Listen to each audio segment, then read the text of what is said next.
Whew. Just a little bit warm in here. How is everyone doing tonight? I am doing great. In fact, I had a great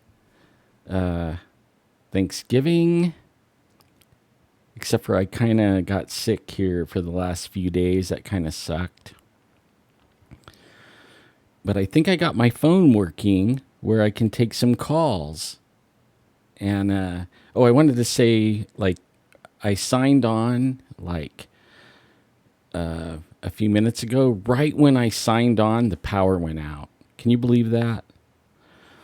I mean, everything went dark. And then when I saw the video, it was like snow. That's the first time I ever saw that. Hi, everyone. Hi, Amanda. Hi, Winner. Talon. You saw Bigfoot as a child? Greetings. Yeah, it was really a trip. Was first the router was going out, and I couldn't go online, and then I checked everything, and I found out that ATT was the one causing the router problem. So then the router problem got fixed, and I was like, cool. So I got everything all set up, and soon as my email is allen59thomas@gmail.com. And that's ALLEN 59 Thomas THOMAS @gmail.com. So allen59thomas@gmail.com. I could probably type it in here. Let me see. I can do that.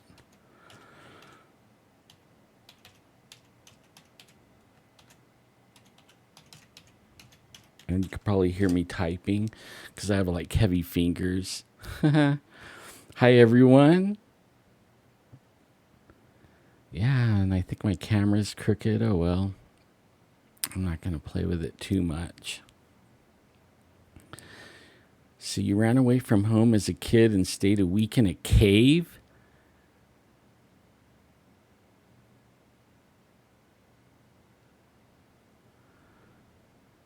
I'm going to blow up with emails. Oh, I'm going to give my phone number now. I have this other phone that it's a little iPhone or Apple iPhone. Is that what you call it? Only I haven't been able to get it turned on, and I really want to turn it on.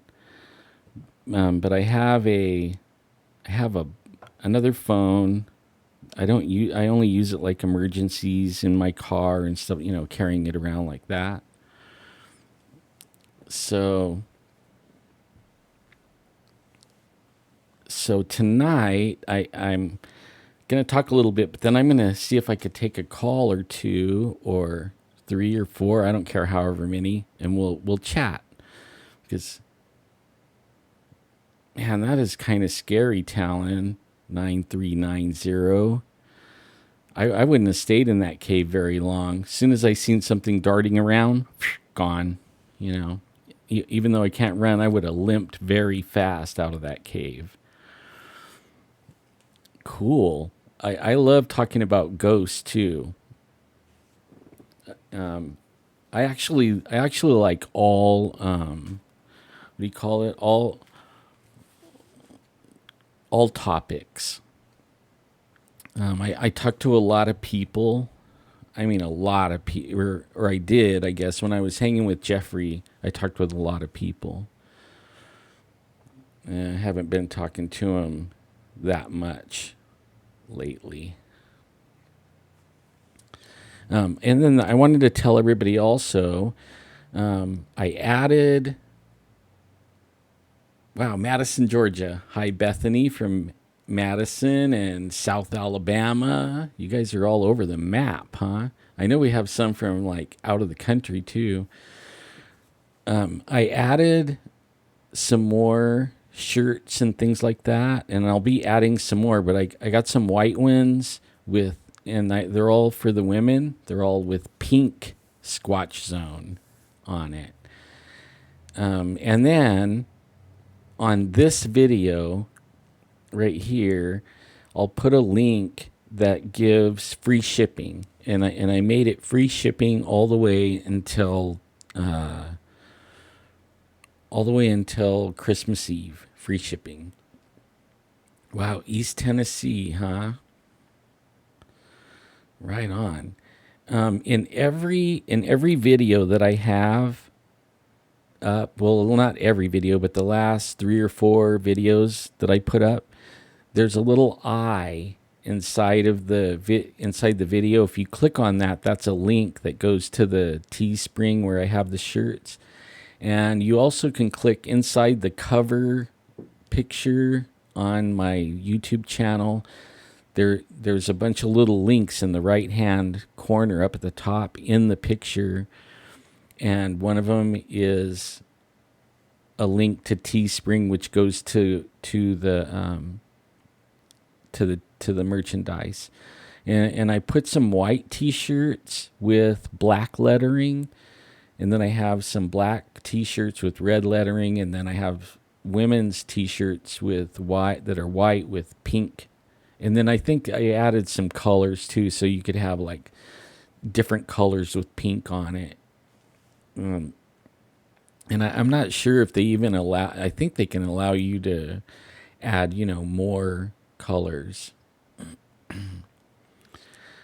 Yeah, I do know the guest that Jeff had. I still watch Jeff on there, and I heard him say that I'm still part of the team and everything. Only I don't get called that much to go on some of this Squatch stuff that I used to, like I used to. I used to go on every single one, but lately he hasn't really been calling me. So, I hear I'm still on the team, but I don't know if I'm still on the team or not. He might not like that I bring my own camera now, and he doesn't want me to, videotape it. And he only goes like once a week, so he doesn't want me to scoop him. And I would be cool, I would hold back until he has his show. What's up, my man? Yeah, and I didn't get to go squatching. My wife had an appointment that trumped my Squatch thing. But I did go out today, and I went out to the original where the very first place that we got a call in the on the valley floor, those 2 kids that called and said there was Bigfoot near their house. And I went in with a camera, but only I got ran out of there like right away. The farm. I know they're just ranch hands, and they didn't even speak English, but they were good enough to they speak enough English to tell me to get out of there. But that's about it.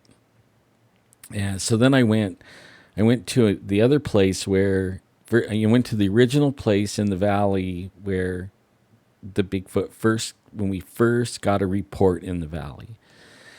And there's around that area, and the oranges are all ripe and everything. They're harvesting them, and I think that's why they were getting me out of there. It's like they were in the middle of harvesting. And then I went off and I went to the area where the dead goat was found, and I wanted to see if there was anything in there, like around that area, like any changes or anything. And I got in there, and as soon as I turned the camera on, this guy drives up and says I have to get out of there.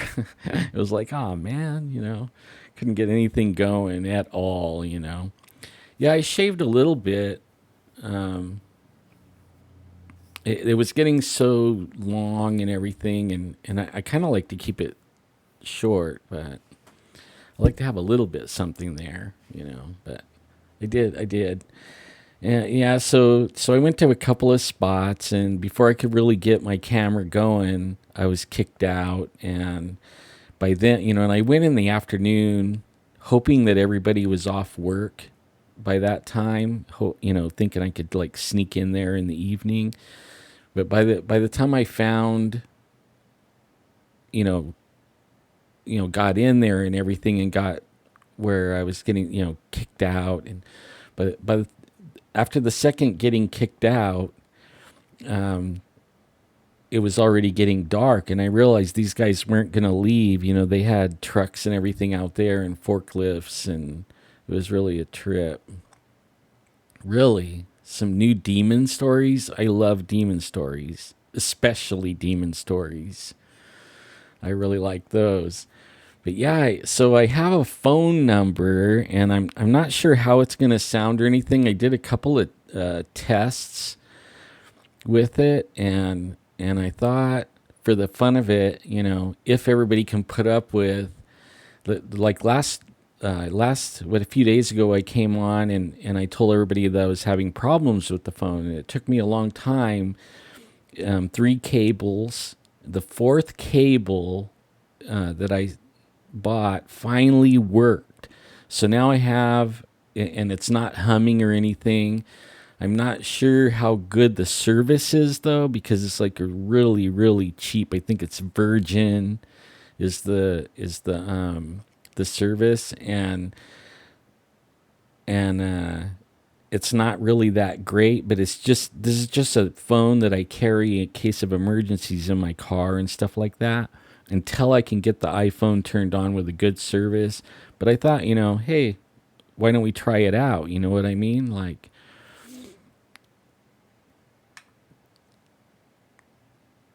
yeah, demons, you have to know what you're doing with. It's not something I wouldn't suggest anyone go out after a demon. And I actually don't think people should go in haunted areas, knowing full well that they're haunted and all that, and then go in there and think it's going to be fun and stuff like that, because people, that's not something to play with. You could bring that home with you, and it's not going to be obvious. You know what I mean? They're not going to follow you home and then be real obvious that they're there. It's going to be very subtle, and it'll build up. So I really, I wouldn't mess with demons and stuff if you don't know what you're doing, and you don't have, if you don't have training and stuff like that. Like that, it's not a really good thing, and it could destroy you. And it might not like hurt you, uh, like death wise, but all of a sudden you'll start having health problems, and your family will start having health problems. So all of a sudden you'll start having financial problems. You'll start having just everything you could think of, and then you'll start having the things inside your house going bump in the night and stuff like that. And it'll even maybe go as far as like attacking you in your sleep and stuff like, I mean, they're not something to play with. And sometimes I think maybe the Sasquatch are something like that. So I never heard of the rake. I never heard of that one. Yeah, I've heard of people killing themselves also because the demons tell them to. I've also heard of people attacking people because the demons told them to. It's not, those aren't, yeah, they're not real fun, and it's not fun in games, really. It isn't. And I think sometimes the TV glamorizes it, and maybe even they have all the shows. I mean, everybody's interested in stuff like that, but maybe they're like baiting us to think it's okay. You know what I mean? I don't know. I know I should have Heidi call in when I get it really dialed in. I should have Heidi call in, but only I'm going to go ahead and give the number, and if anyone wants to call, they can. We'll see.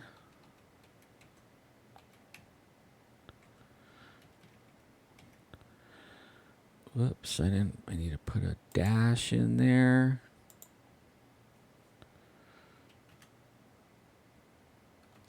There we go. I'm going to take that when I copy chat and put it in the thing. I'm gonna take that out of the chat, because I don't want to get like a million calls. I'll still copy and paste the chat into the, in the comments, but when I do that, I'm going to take that phone number out of there, because I don't want to get a bazillion calls, all the time and not know who it is or what's going on or anything.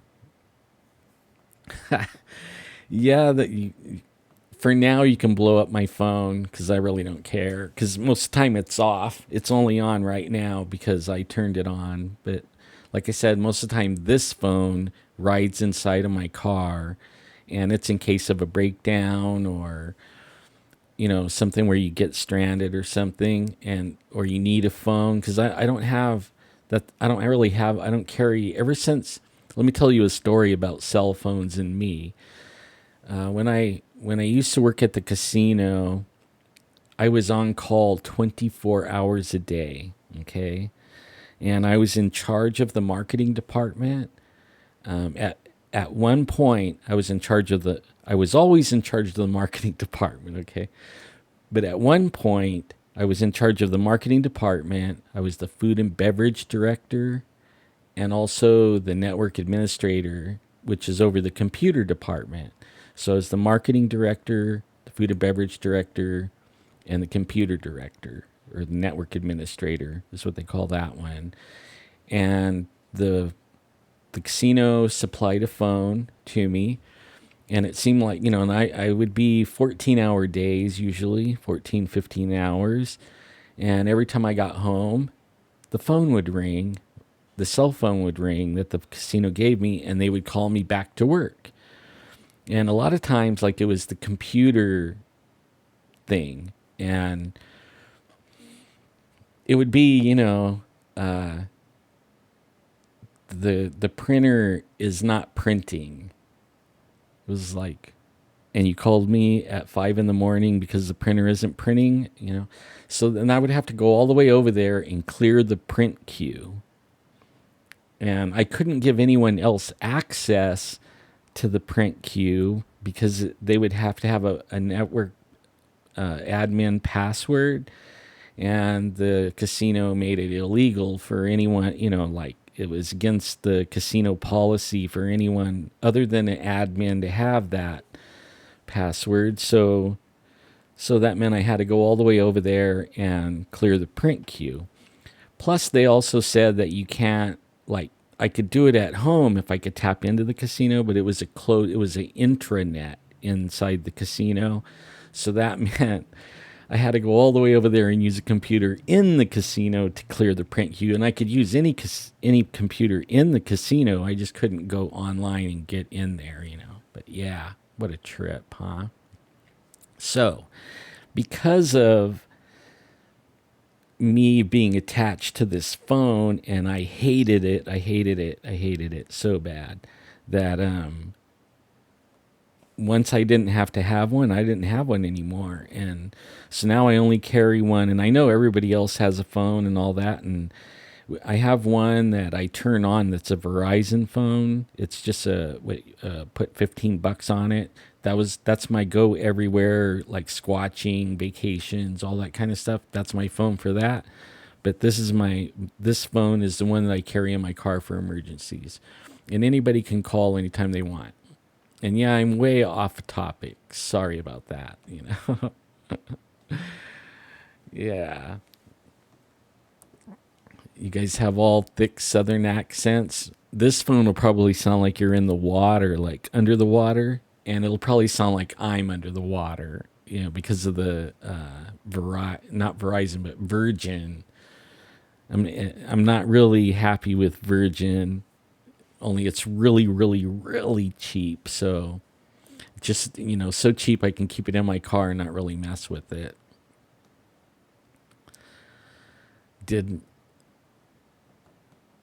And boy, chat is like flying here. Y'all are good.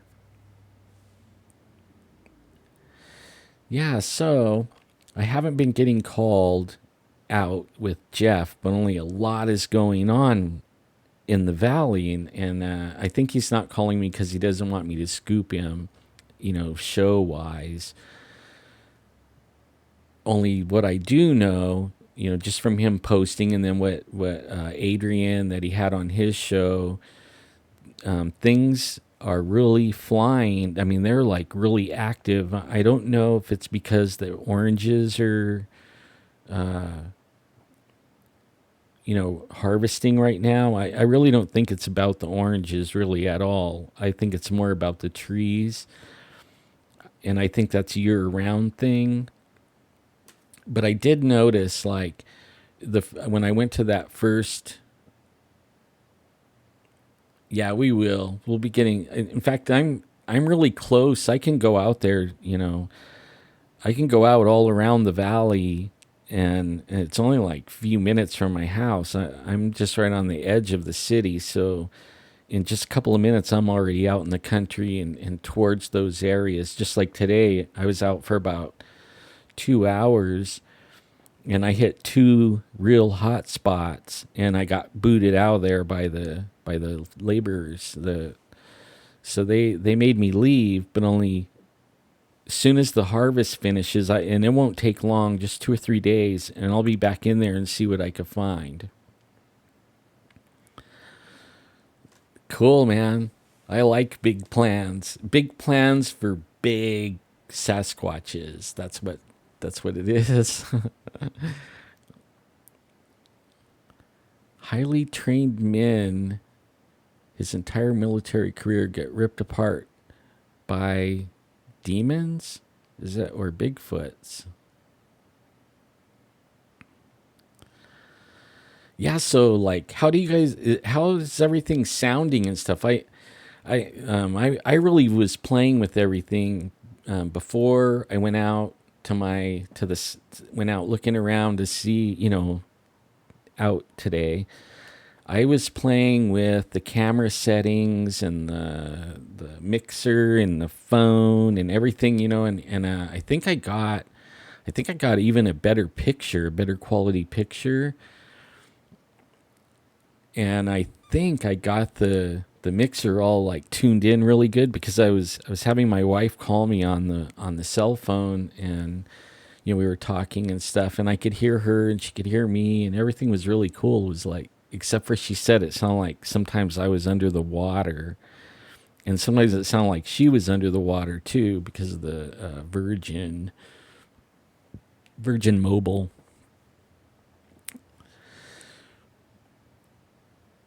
You're gonna plan on being in my area soon. Now, you guys do know, like, you guys have been keeping up with Jeffrey on the Avocado Lake. When I said they opened it, I was wrong. It's still closed, and they're keeping it closed. And to me, that's really interesting. Like, why are they keeping it closed? As soon as all of us started talking about Bigfoot or Sasquatch in the area and really drawing attention to it, all of a sudden that lake closed. Only they can't close the whole river. And I do know, a while back we were talking about the Kings River in Reedley, okay? And right after we aired that, they closed the beach in Reedley. They closed it off in the city of Reedley so that nobody could go down there, and that was for a few months too. Like, to me, it's interesting, that every time we start talking about certain areas where there's Bigfoot, and it's public areas and really close to where people, I mean, it is where a lot of people go all the time and hang out. Soon as we start talking about it, they close those places. And it looks like Avocado Lake is closed indefinitely. In fact, there was a whole bunch of people out that, on Thanksgiving weekend, and they went over there, and the place was closed. And I know, everybody wanted to go over there fishing and barbecuing and all that, and the place was closed. So they were just parking and walking in, and pretty soon there was sheriffs all over the place kicking them out. So it's a interesting, it's an interesting thing. Yeah, I like Brown Dwarf's videos too. In fact, I am. Hi, Isaiah. How you doing, buddy? I enjoy watching everybody. I subbed everybody. Everybody that subs me, that subscribes to me, I go and sub you back. If it looks like you're putting videos out, but if it looks like you're just made a YouTube account to watch YouTube's, I don't subscribe to you. But if you want me to subscribe to you, put a comment or something to please subscribe, or send me a message inside YouTube saying subscribe to your channel. I'll subscribe, and I'll even watch your videos and stuff.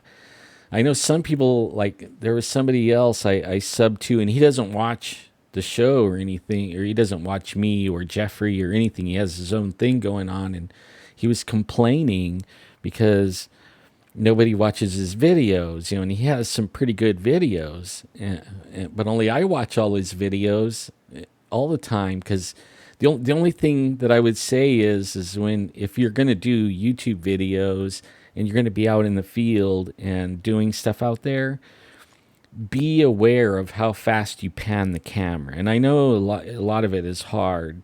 You're not thinking that, you're looking around and things are happening and everything, but try not to move the camera real fast a lot, because like I watch everything with in the big, like on a monitor that's really big, and I can't take the movement, man. It'll I have to reduce the screen really little to watch the ones that are all jerky and panning real fast back and forth and back and forth. And I even have to watch it for my own self when I'm out and about, because you get excited, or you're not really paying attention to what you're videoing. You're looking at everything, and you're just moving the camera around as you look, and you can't do that. In fact, I put a video on my Facebook. My grandson did, and I didn't. I all I did was put. He was starting and stopping the record button, and all I did was put it in Movie Maker and put it all together. So I mean, it went from the beginning of when he first hit record to the last video, but only, man, almost all of his video was looking at the ground. I know what everybody's shoes look like. I know what the ground looks like. And then he was running, and it reminded me of the cartoon in the funny papers where it shows where the kid went all through the yard, and he's up and down and around and all over the place. Well, that's what he did with the video, in and out of the house and all that. It was kind of fun. But yeah, let's see. Yeah, it's motion sickness for sure, and you, I think you could kill the Bigfoots if they're in our dimension, but if they're in the other dimension, I don't think you can. Only I'm still learning about Bigfoot, and I know Matthew Johnson says all Bigfoots are nice, and if they're not nice, it's a Tracon. I mean, I keep up with everyone. How do you know when you're running up against a Tracon or a Bigfoot? You know what I mean? Like, so do you go out there and you pretend like they're all Tracons and be ready to shoot or ready to protect yourself, or do you go out there and pretend like they're all, or act like they're all Bigfoot and they're all nice and everything, and then what happens if you run across a Tracon? You know what I mean? Like, how do you know the difference? Like, I'm thinking they're all the same. You know what I mean? And I think the Bigfoots are lying. I don't think there is anything called a Tracon, really. I think they're all the same. I think they're all lying. Like the aliens, they lie too. Every single one of them has lied. In fact, there's a movie coming out. I just saw it's coming from the Christian camp side, but only they're saying they're going to give the real truth about about aliens, and it's going to be in the theaters coming up, and I can't wait. I'm going to go see that one. So it says,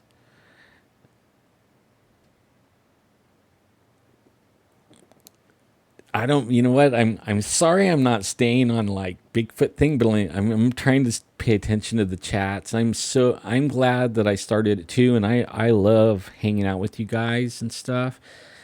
And I'm it's so fun. And I'm sorry I don't have like a regular time that I come on yet. I'm not ready to do a set time.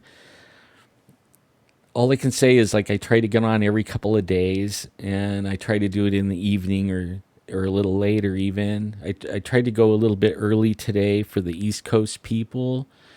Um, I rather do that than say I'm going to come on once a week at a certain time, because I don't want to be on once a week. I want to be on any time. You know what I mean? Like if I want to, I want to come on every day. You know, sometimes I might come on every day I can't be regular like that. Like I can't set a time yet and say, oh, I'm going to be on Monday, Wednesday, Friday, blah, blah, blah. I can't, I don't want to set a time, because then everybody holds me to the time. You know what I mean? And sometimes I can't hold to the time. That was one of the problems with me and Jeffrey was he sets the time, and I couldn't keep his schedule all the time, and I don't even think I could keep my own schedule.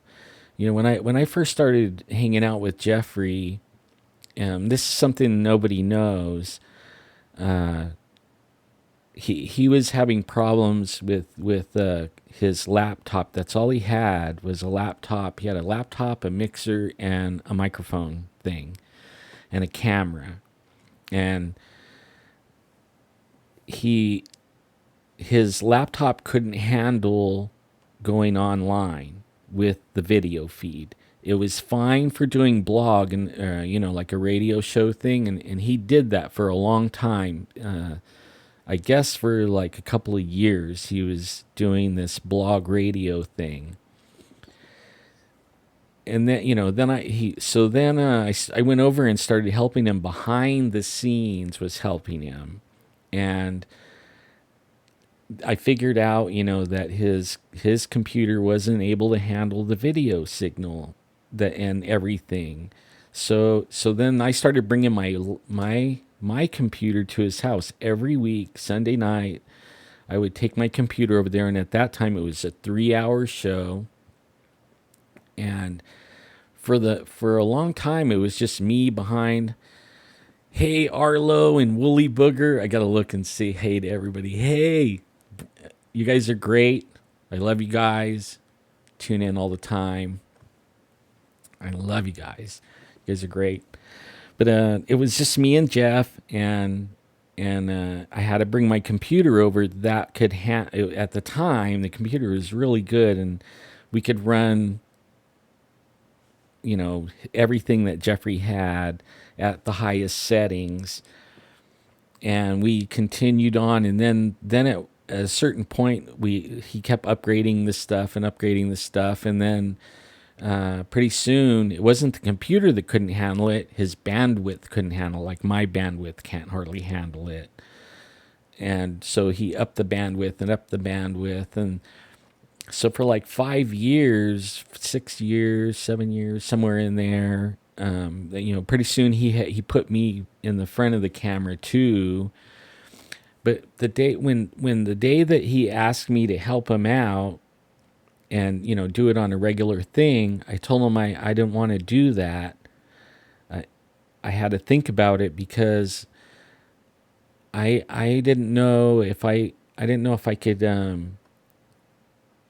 do the one show a week, and I didn't know if I could commit and keep doing it, because I can't even I'm disabled, so that a lot of times I can't even do what I want to do when I want to do it. You know what I mean? Like, and why would I sign up just to down the line make Jeff get messed up because commit to something and then have to let him down. You know what I mean? So I thought about it for a while, and then I even told him, hey man, I don't mind helping you out, but only if I commit and then I let you down, that's going to make me feel really bad because I'm not into letting people down. And I let my own self down. I mean, there's a lot of times I want to do something and I can't even get out of bed.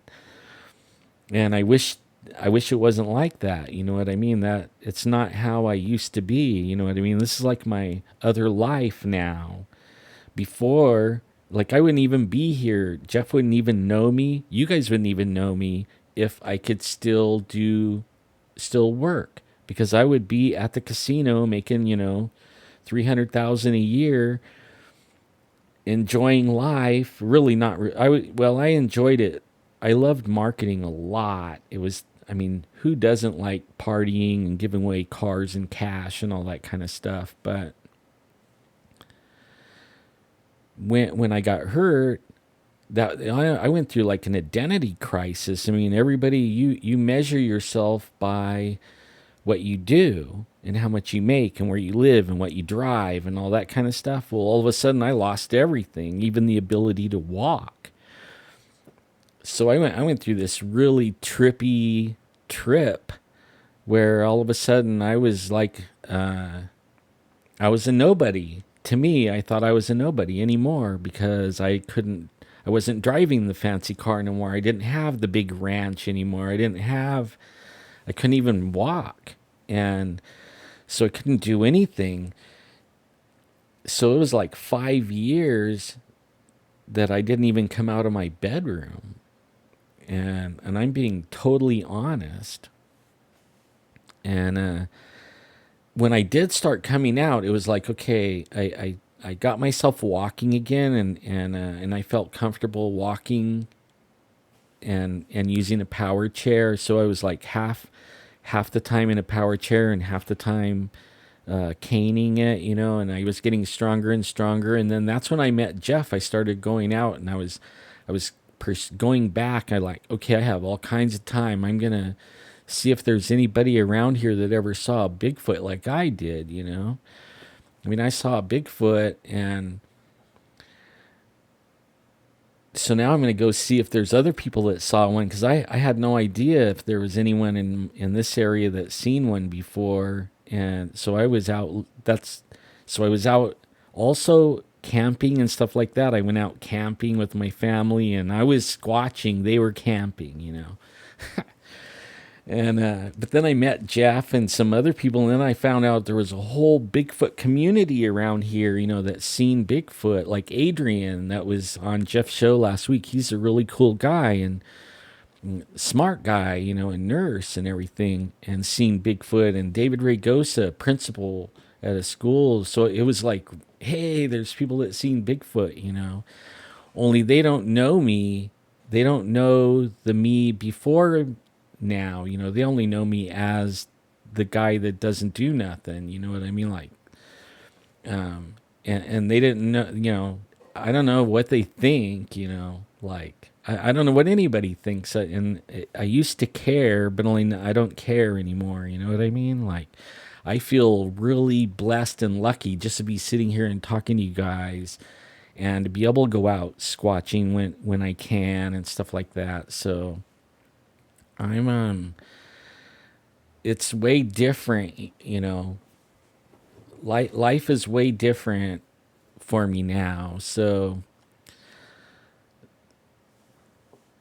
but I wanted everybody to know that I didn't take going in with Jeffrey lightly. In fact, it was torture most of the time. Like, I was pushing myself. Like, sometimes I don't even think he realizes how much that he was demanding, and how much I was like having to put out, having to like do just to be able to be there. You know what I mean? Like, I don't think he realized it, because it's so easy for people when you don't think of it, when you can just go running off at any moment, and do whatever you want. You don't give it a thought. But when you have to think about, like, can I even walk from A to B? You know what I mean? Like, oh man, there's a show on Sunday, and I haven't even walked for 3 days because I couldn't get out of bed, but I'm gonna push myself and get over there and do that show. So a lot of times I could barely even sit there doing that show with Jeff. Barely could sit there. So now, here I am doing this, and some people are saying, "Are you going to do a show tonight? Are you going to be, can you make a time and stuff like that?" At the moment, I don't want to make a time. I'm a little bit afraid to. I'll be honest. I'm afraid to say I'm going to be here every Monday, Wednesday, whatever. I'll tell you, I'm going to try. This is about the best I could do at the moment until I get the feel for what I'm doing.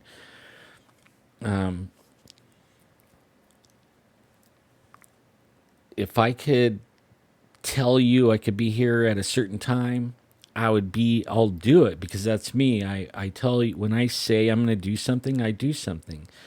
And that's how come I stayed so long with Jeffrey. There was some times where I almost walked on him I almost walked out because he was so pushy and egotistical about it and stuff like that. And I love Jeffrey, you guys. I mean, he's a cool guy.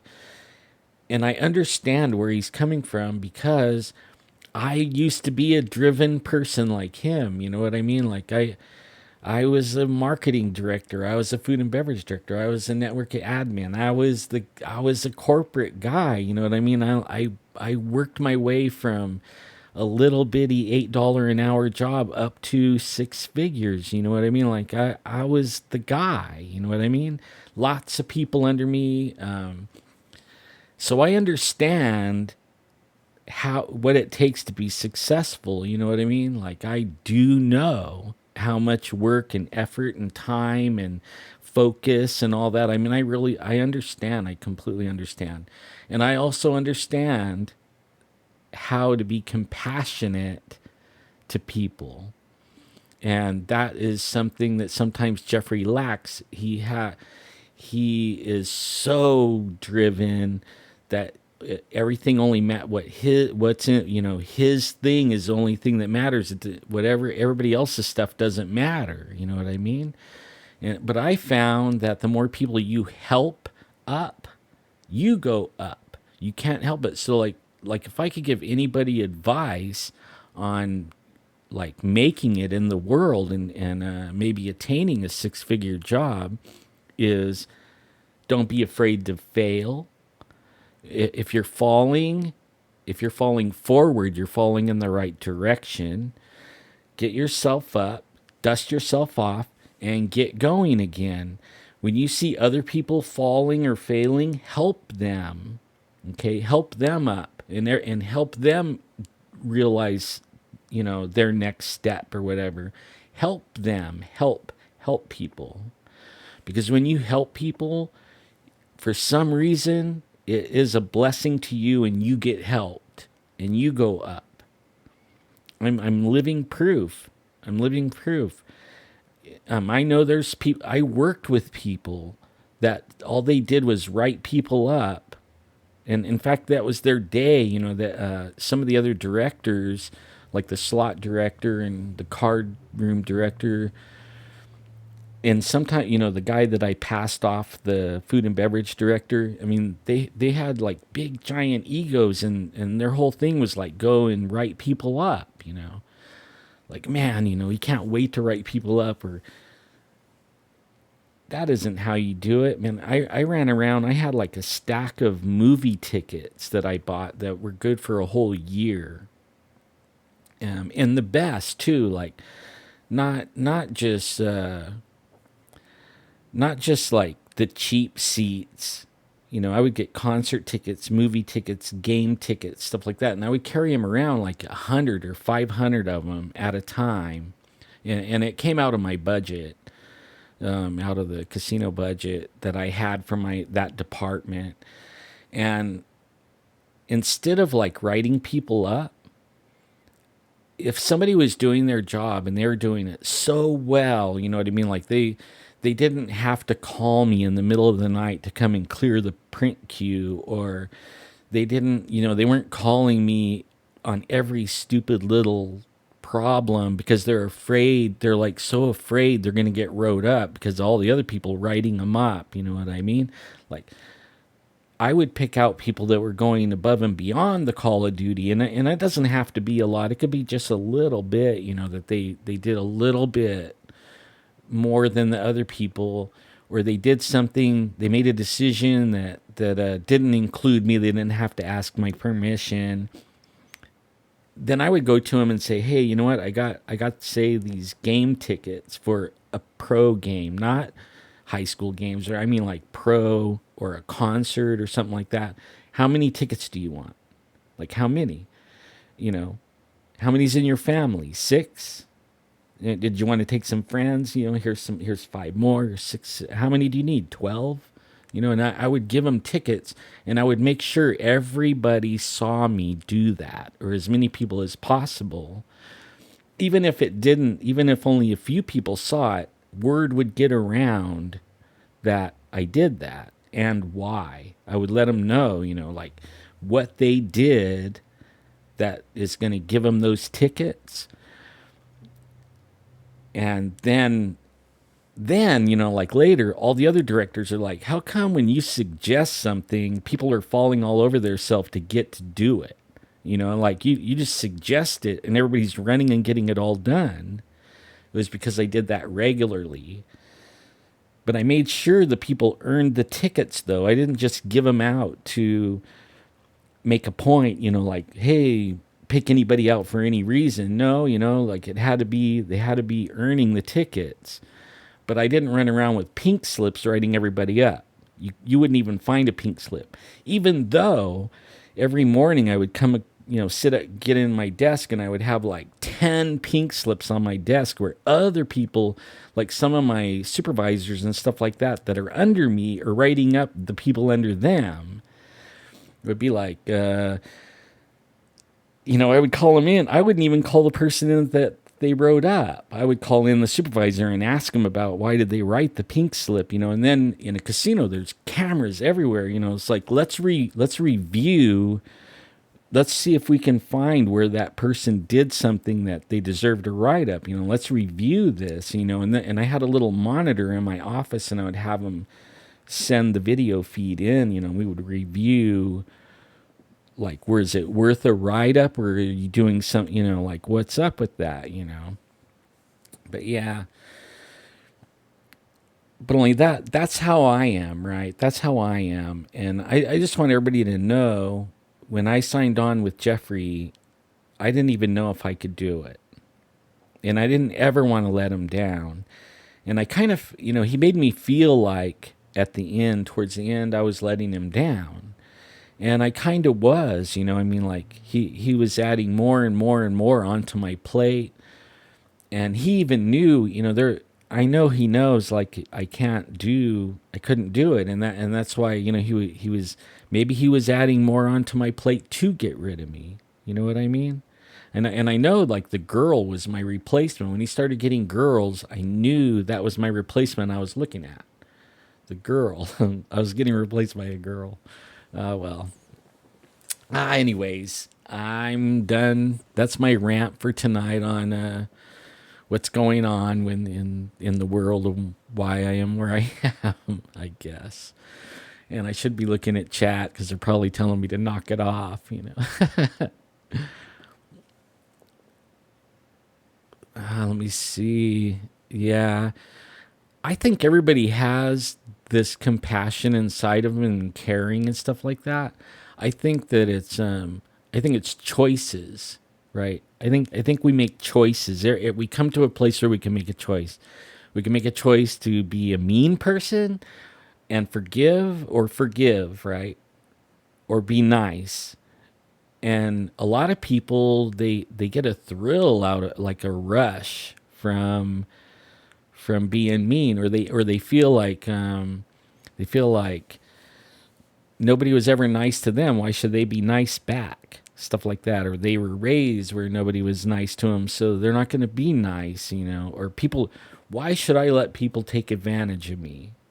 They're just taking advantage So what? So they're taking advantage. At least you know, right? You know they are. You know. Oh well.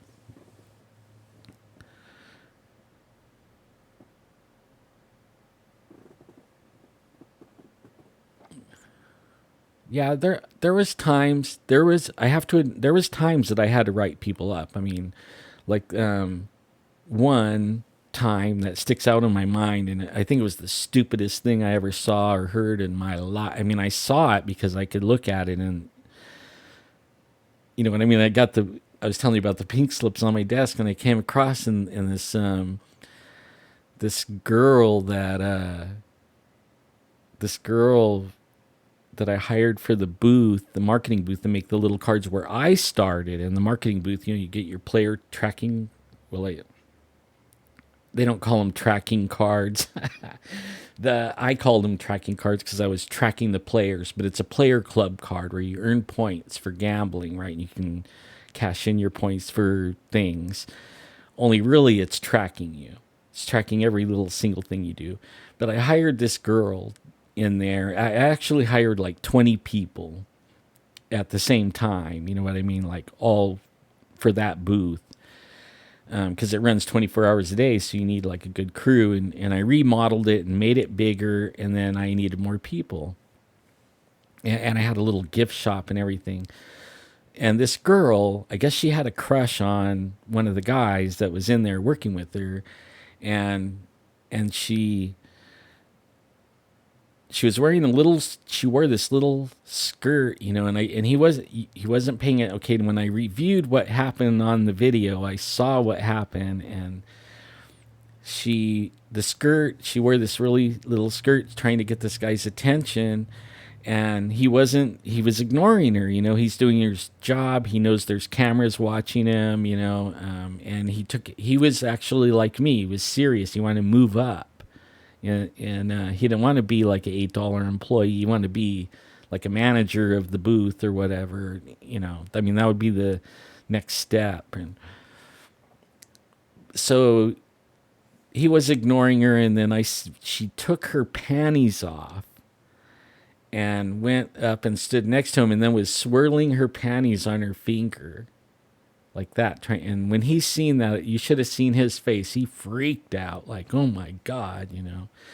Little did she know the camera was watching, and I didn't have to write her up 3 times. She was gone straight from that one. Plus, it was within her 90 days. So, but yeah, I fired some people, and I wrote people up too. But only that was my last. Some people deserved it like right off the gate, and then a lot of people were trying really hard. So I was trying to give them a chance. You know what I mean? But yeah, should have gave her a raise. I wanted to trade her off into the card room because I didn't like the card guy. He was a punk, and I was trying to trade her. I was trying to trade her over to the deal to be a dealer, like a blackjack dealer or something like that. And I wanted to get a dealer. There's a couple of dealers they had, and they weren't very good dealers, but they were really good people persons. And I was trying to trade her at first, you know, trade her to the card room, and then I would have a good people person that wasn't great at dealing cards, but make player club cards really good, you know, and be nice to the customers or guests, whatever you want to call them. Only they wouldn't do it, you know. Kind of trippy. But yeah, there's in the casino there's cameras everywhere but in the bathroom, and just be aware of that, you know, all the time if you like to go gambling. You know, another thing that you should be aware of if you go to Indian gaming, and this isn't like a shot on the Indians or anything. You know, I love all of them. Only when you go over there, you're not in your state anymore. It's a sovereign country. So as soon as you go on that land, you're in a sovereign country, and a lot of the laws don't apply. Now, if the tribe is being fair, they'll go by the laws with the public, but sometimes they don't. Like if there's a lawsuit, or like say you're sitting there gambling and a 500-pound guy gets in a fight with a security guard, and then they fall on you and break your hip. There's no recourse. You know what I mean? You can't sue them. So think about that when when you're there also. But I mean, that's not slamming them or anything. I'm just saying, it's like you're in another country. You're not in America when you go on in there. And maybe I should have never said that, but that's the truth.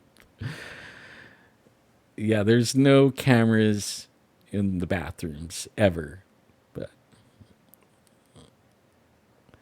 the Cherokee Reservation in Oklahoma, like you go to the Hard Rock in Tulsa, we have my wife has a whole my wife's grandpa, he's passed on now, but only there's a whole bunch of paintings inside all the I think they have 7 casino hotel complexes, the Cherokees. And I think the last count was like 7. But they have his artwork in all of them, all over the place in there. So you look for Cecil Dick artwork. And yeah, there's some in North Carolina. Also, the Eastern Band.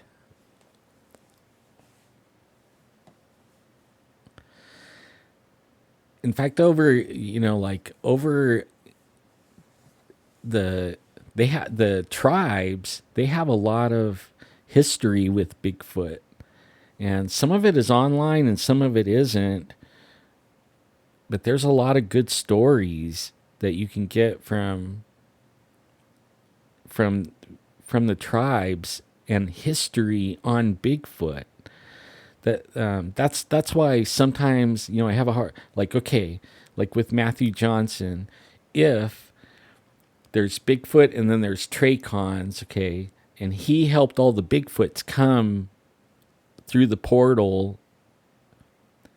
So was it all Tracons down through history that the Native Americans, or even, I shouldn't even say Native Americans, all the native people in Canada and Mexico and all over the place, were they dealing with Tracons, or was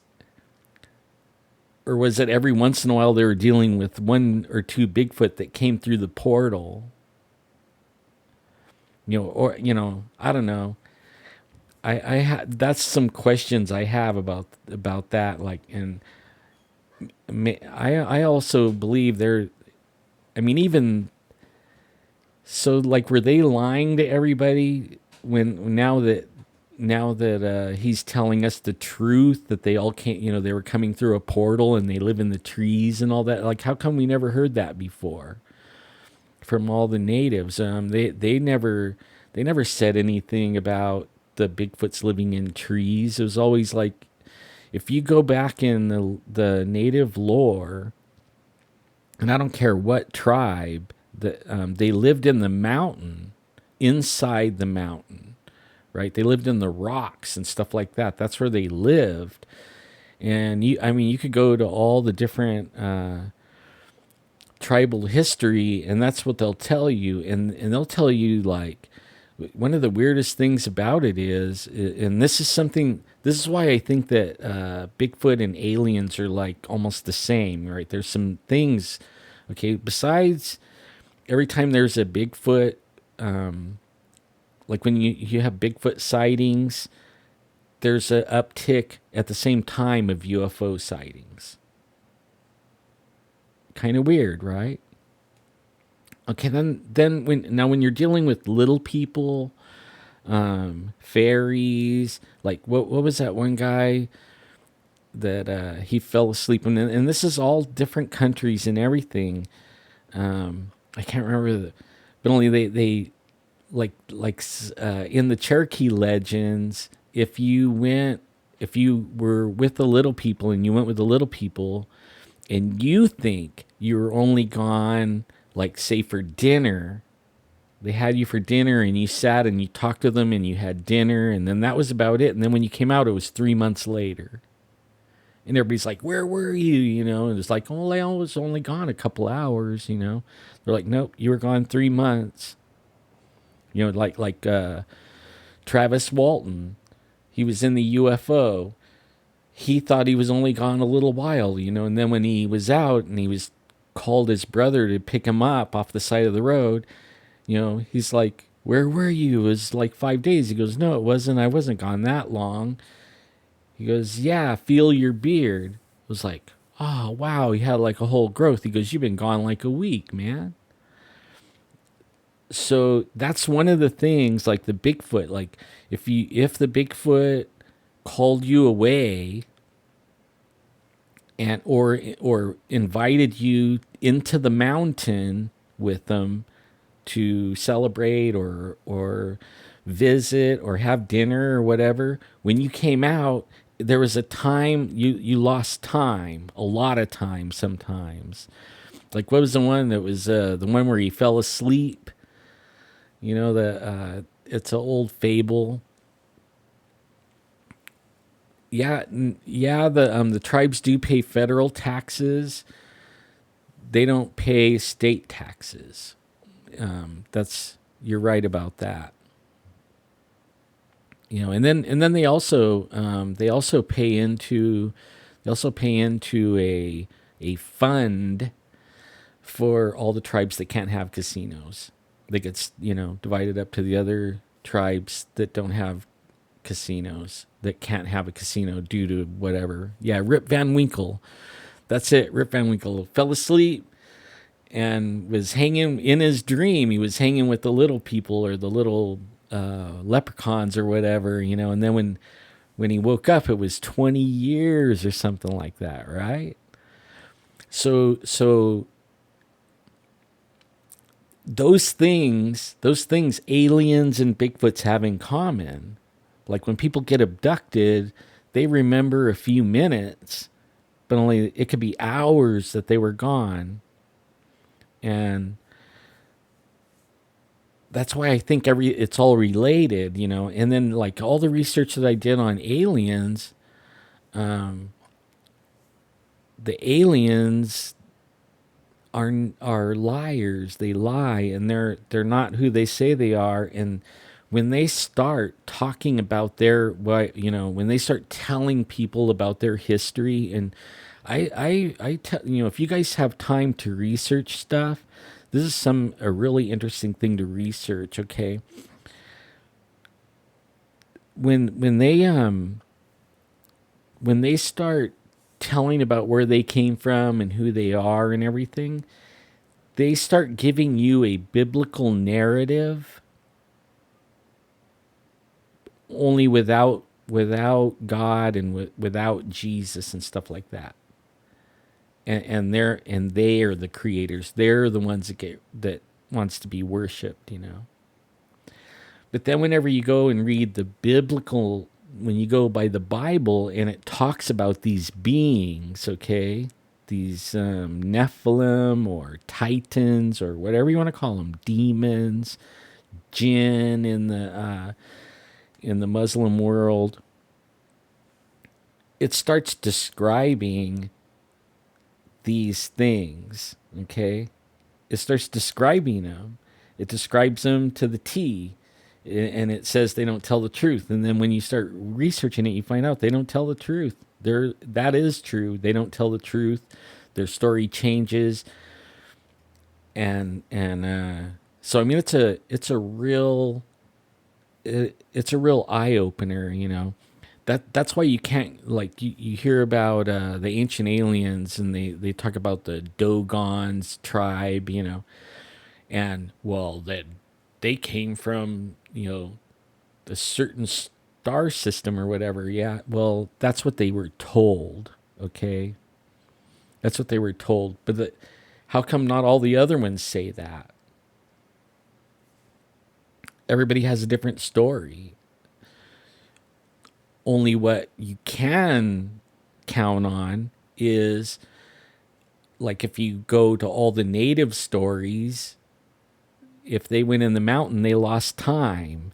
And then they had supernatural powers. They could mind speak. They could disappear in front of you. They were, they call them all kinds of different names because of how the powers that they had. They weren't even real, like, they weren't flesh and blood critters, Like, think about it, think about all this stuff. It's an interesting thing.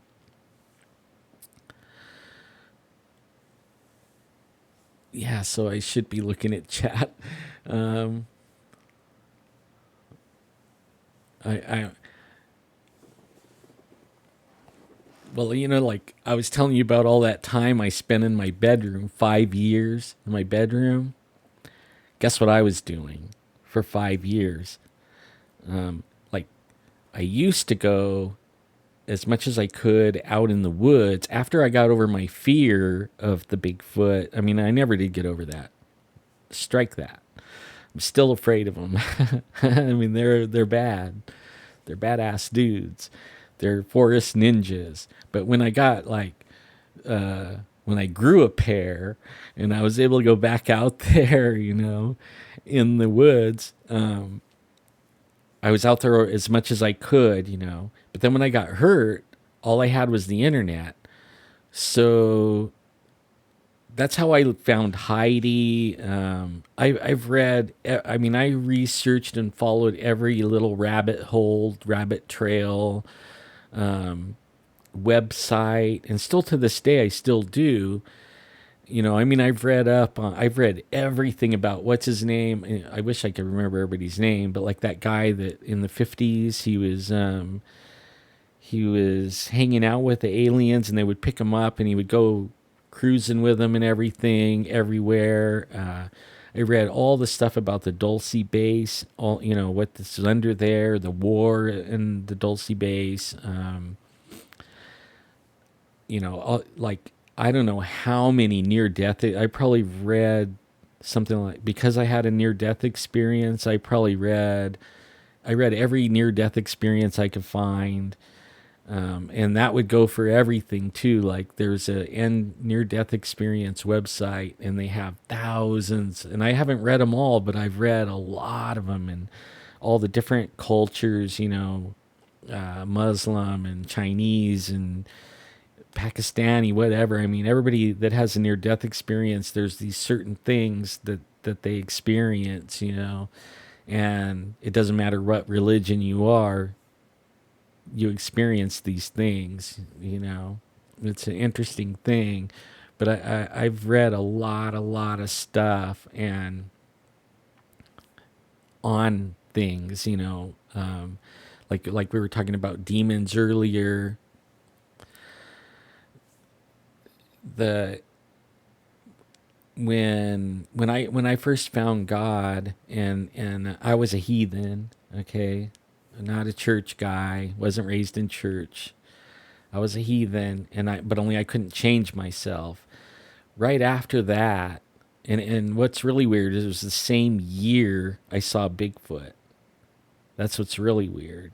Okay, I went to Africa, and some really weird things happen. I wanted to write a book about it and not talk about it on the internet too much and give away everything, that I know. But you know what? I really don't care. I guess I don't care, Not everybody's watching the internet. So when I went to Africa, I had some weird things happen. And one morning, I mean, there was some fun things too, like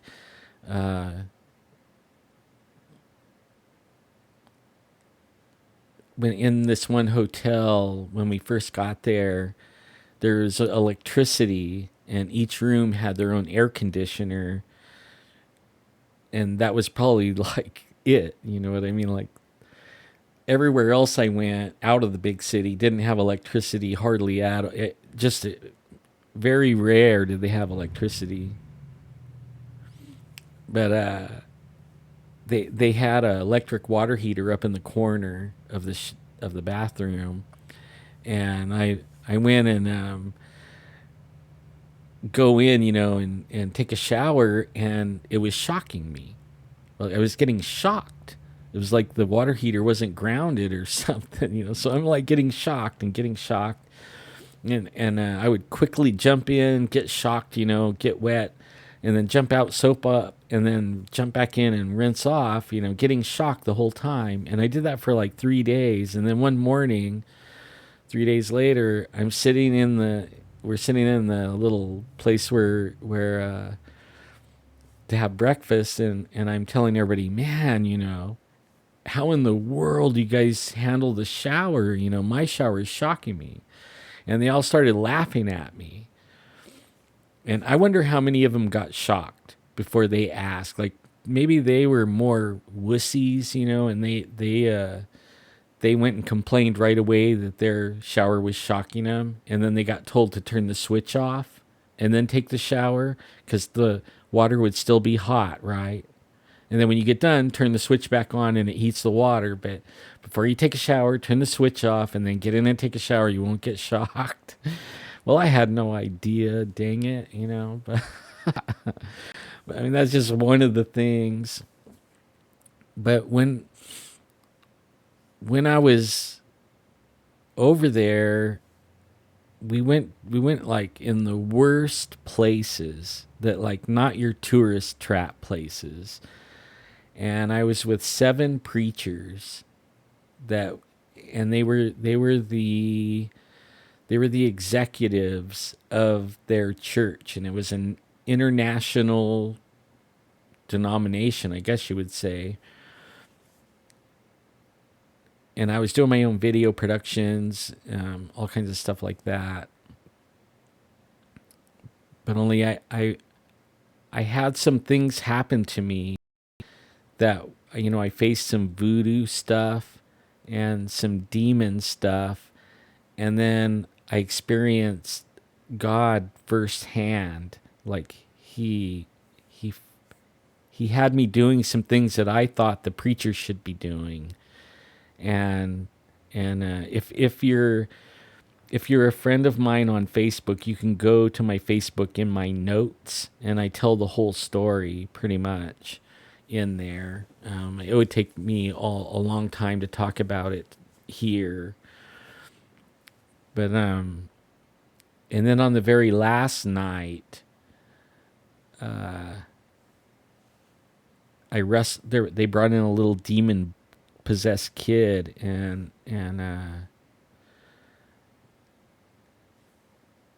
after all what transpired on during the first part of the trip, and this is the last night, we're going to go home, and I couldn't wait to go home, tell you the truth, man. Actually, we didn't go home right away. They sent us to Amsterdam, and we stayed a week or so in Amsterdam, getting back to civilization and getting used to civilization again. We were that out there.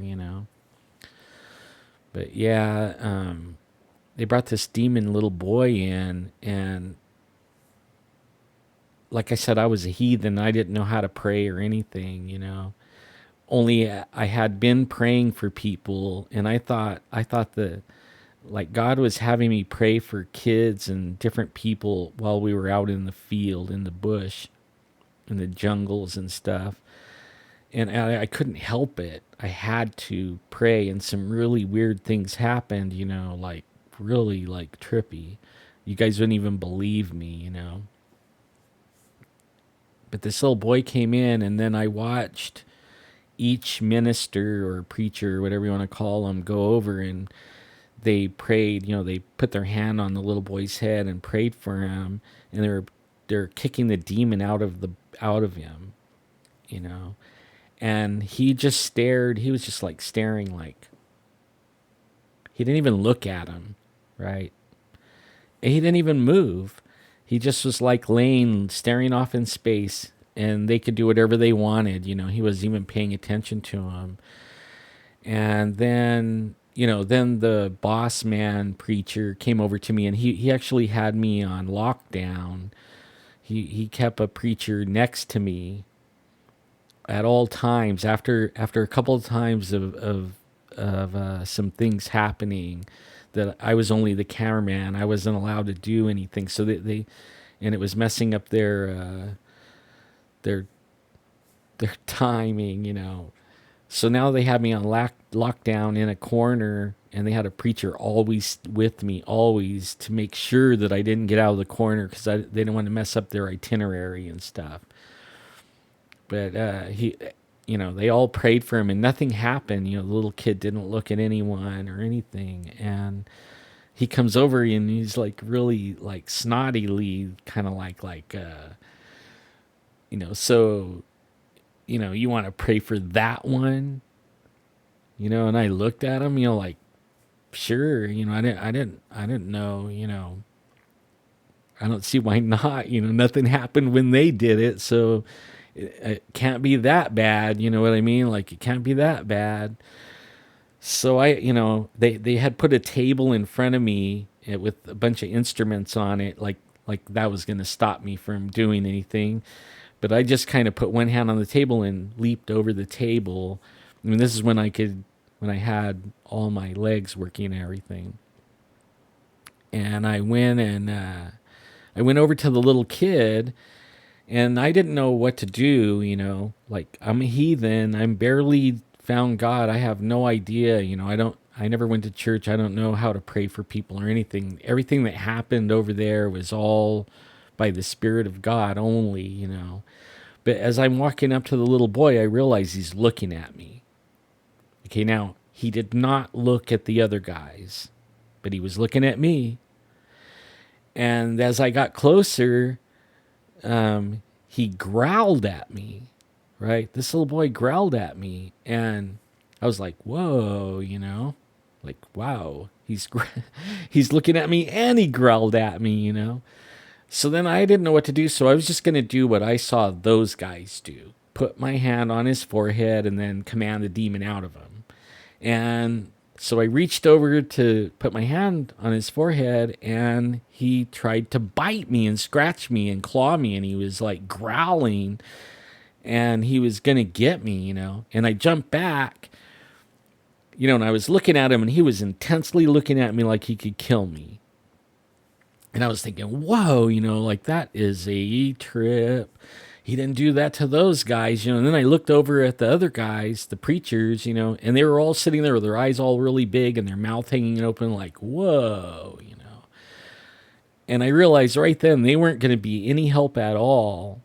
They were as shocked as I was that, nothing happened when they went to touch the little boy. But when I went over there, he's going to get me. Well, at first I was too scared to grab him. You know what I mean? Like, now I'm scared of him. But all of a sudden, it started like in the bottom of my feet. I felt an anger come up in me, like, whoop. And I was mad, not at the little boy, but what was in the little boy. It was like, that thing can't have that little boy. And all I know to do is like grab him by the forehead like they did. So I'm going to do that, So I fake him out with one hand and act like I'm going to grab him. And while he has the attention of that hand, I grab him with the other hand. And I got a hold of his forehead, and I'm commanding that demon out and everything. And he is determined to get me. And all of a sudden he rolls out of his mom's lap and goes to the floor. And I just go right to the floor with him. And he is kicking and screaming and clawing and biting, and we're knocking chairs over. Everybody's getting out of the way. You know what I mean? We're like, whoa, like, I'm fighting with a devil, and he's really trying to bite me and stuff. And finally I feel like, okay, I said enough, of demon, get out of him, or what, in Jesus' name, and all this stuff. And then I jump up, I let go of him and jump back, and he's still trying to get me, And that's when I head straight back over to my corner where they had me. They had me in the corner, and I went and sat down in my chair. And as I walked by the preachers, they were just looking at me like, "Whoa," that. And I was glad it was the last night. But only I got mad at God right then. It was like he got me all the way halfway around the world. He had all the preachers mad at me because I messed up their itinerary almost the whole time because of I was doing what they should have been doing. And I started yelling at God. I did. I was like telling him off, like don't call me to go anywhere else. I'm not going, and I'm not going to do it. How come you didn't let those guys do it? That's their job. They signed on for it. I'm only the cameraman. They called it. Why are you doing this to me? Like that just freaked me out to the bone. And how come you didn't let them do it? And all this stuff. And the next thing I know, all of a sudden, I went deaf, completely deaf. I lost my hearing. I mean, that shut me up. That completely got my attention. And here I am ranting away at God and chewing him out for taking me halfway around the world. And all of a sudden, I'm deaf. And I'm sitting there looking at everybody. And they had started playing music and everything. And I could see everybody clapping and singing, and even the guy next to me, was clapping. I couldn't hear him. I couldn't hear anything, and I was looking around like, "What in the world?" And then I started apologizing. I started apologizing to God, like, "Sorry, I didn't mean to do. I didn't mean it. I really didn't mean it. I was just angry, and I don't understand what's going on and anything. And my hearing didn't come back. And then I'm asking for forgiveness, like, oh, please forgive me for doing that. I was out of line, the whole thing. Still, I said everything I knew to say, and I still didn't have any hearing.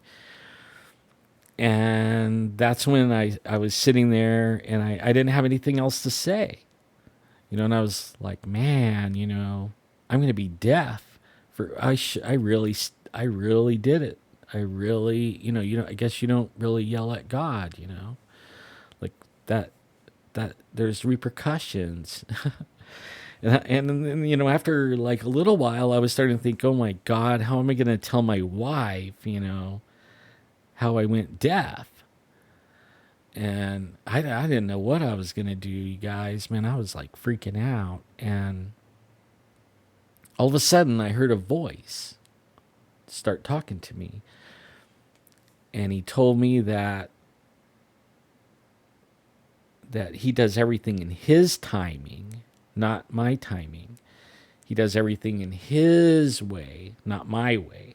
He does everything like according to his word, not my word. And then he, and I'm like looking around while he's talking to me. I don't see anyone, and I notice nobody else is looking around. Like they don't hear this. They don't hear this guy talking. Even the guy right next to me is not hearing him. They're all, like nobody else is hearing this. And I could hear it loud and clear. This guy talking, and he told me that 5 years before I showed up on the scene, he prophesied through that church family that the little boy belonged to, that their family belonged to, that a white man was going to come and pray for the little boy, and he was gradually going to get better. So the little boy is healed, but not healed how I wanted him to be healed. Like he said, you want him to be like immediately, right? You pray, demon goes, right? That's how I was thinking. And he said that isn't, it goes by how he said it was going to be, I pray, and little boy gradually gets better. And it was like, oh, And after he explains everything to me, and then it goes silent again. And I'm sitting there and I'm thinking about that, everything he said. And I had already resolved I'm going to be deaf forever. And I'm just sitting there thinking, absorbing what this voice said. And after, I thought about it, and I'm thinking maybe an hour has gone by, 45 minutes, an hour, something like that. Because it was everything was about to break up, and I was still deaf. And all of a sudden, my ears popped. I mean, I heard them like pop, and all the noise in the room hit me like a wall, like bam, like a big wave, like just like almost knocked me out of my chair. It was loud, like all of a sudden there was people shouting and singing, and the speakers are blasting, and oh my gosh, man, it just about knocked me out of my chair. Just the sound of everything hitting me all at one time. It was a shocker. But I was so happy that I could hear. I just started bawling. I mean, first I was bawling because I was and asking for forgiveness. But once I got past that, I stopped bawling and crying and everything. And then I was crying and thanking him because he gave my hearing back. So then we got back to the hotel. It all, the whole thing was down, and everybody, we all go back to the hotel, and everybody goes like, we're going to go take a shower, and then we're going to go get something to eat. And I was thinking, take a shower? Are you kidding? It's like 120 degrees. It's like 9 o'clock at night, 10 o'clock. It's 120 degrees, like 85% humidity. I mean, like the room is air conditioned, and I have my room set on cold. Like when you walk in there, it was like frostbite. You know what I mean? After staying all day out in the heat like that, it felt good to get cool and stay cool all night long. And I was thinking, man, take a shower, and then as soon as you close your room and step out of it, you're going to be instant sweat. And I was thinking, you know what? You guys take a shower. I'm just going to go wait for you in the lobby. And I went in the lobby, and the guy that was in charge of the night's ordeal, or whatever it was that we did that night, he was sitting there, and there was a lady sitting there, and I sat down on the couch next to the lady, and the guy goes, "God told you something, and I want to know what it is." I was like, whoa. Like, I'm getting goosebumps. Jeez, man. I'm like, what? He goes, "God told you something, and I want to know what it is." I was thinking, man, how does he know God told me something? I thought, okay, God did tell me something. So I told him, I told him all about what I just told you about. He was gradually going to get better and all that stuff. And as soon as I said that to him, this lady that was next to me got up and started running around the room, waving her arms and just like crying. And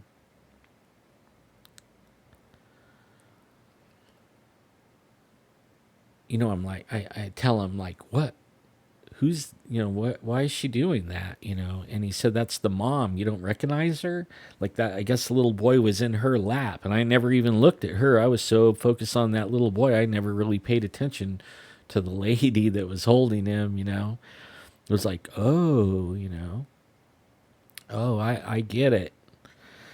And then he said, he started telling me that it was prophesied, or I don't, I'm not sure really if I'm saying it right, but prophesied that exactly what I said was said 5 years ago when the little boy was like 3. And then he started telling me that the little boy was born like that he never ever looked anyone in the eye, ever, his whole life. He never acknowledged anyone, but he would go convulsing and stuff like that, and he would tear at himself and stuff. And he couldn't feed himself. They had to force feed him. And he said that tonight, when they got him home, he was actually looking in his sister's eyes, and he was actually chewing the food and swallowing it on his own. And he was gradually getting better. So that's one of the things, like the very first year of me getting to know God, that was one of the very first things that happened to me. And then several months later, I seen a Bigfoot. And I watched him for over an hour. I watched this Bigfoot for over an hour. So I'm like, went on my life path of Bigfoot and trying to make sense of all this stuff, and on a learning. And I've learned a lot of stuff. Like that was 1987, and here we are in 2017. What is that, like 30 years? So that was 30 years ago, and 30 years I've been on this journey to learn everything I can about the paranormal.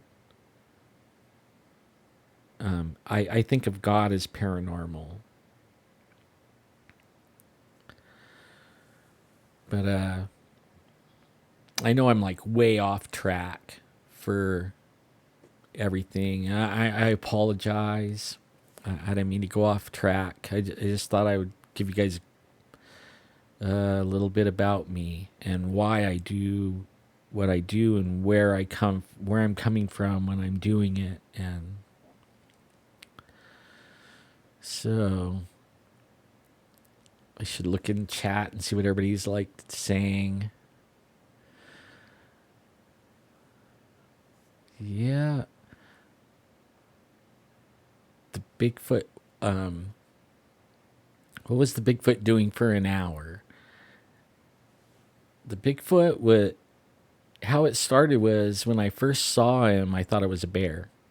He was actually bent over, and I could see what got my attention was this bush moving. And I seen the butt of the Bigfoot, and I seen the bush moving, and I thought it was a bear. And I had bear tags the very first time in my life. I put in a drawing every year for bear tags. This is the first time I ever got a bear tag. So my first thought was, I'm going to get my bear. But then he stood up, and he didn't have a gun. He didn't have a light, and it was still dark. And he didn't have anything in his hands. He looked like he was wearing this big jacket, that was all puffed up. And then he started walking down the hill towards me from the top of the hill. And that's what took over an hour, was because he would walk like 5 steps or 6 steps, and then he would stop and freeze like for 5 or 6 or 8 or 10 minutes, 15 minutes sometimes. And he would just be frozen, staring in one direction he didn't even flinch or nothing. And then all of a sudden he would start walking again. But he walked just like a man. He looked like a man. I thought he was a man. And I was telling my buddy, you know what? When that dude gets down here, I'm going to chew him out. Because if I would have been not raised hunting, I would have shot him when he was in the bush, bent over in the bush, and I would have got my bear, right? And I wouldn't have been shooting at a bear, though. But they always taught me, make sure you know what you're shooting at. And it was dark and everything, and you're not supposed to shoot in the dark. So I was obeying all the rules. But if I would have been a rule-obeying hunter, I would have shot that dude. So then I was telling him, I know people that would have. And I was telling him, man, when he gets down here, I'm going to chew him out, man. I'm going to chew him out. But then as he got closer, the sun was starting to come up. And it was getting brighter and brighter, and it was starting to be like, wait a minute, is that a guy? But yeah, he walks like a guy, and he looks like a guy, but there's something weird about him, But then when he got closer, after a little bit, it was like, okay, it's not a guy. And we're watching it, we're like, oh my God, it's not a guy, like, what is that? And he kept getting closer and closer. and he kept just doing a few steps and stopping and freezing, and he was kind of like stalking, kind of like, and I thought maybe he knew we were sitting inside the truck, but he didn't know. I surprised the heck out of him because I couldn't look at him. I wanted to look at the binoculars, but the binoculars are in the camper, the overhead camper. So all I had was my rifle scope, and when, he stopped and he was only like 50 yards away, and I could see him perfectly, but I couldn't see his face perfectly. You know what I mean? And I decided I was going to open the door and then throw the rifle down and look at him through the scope. Not shoot him, just look at him.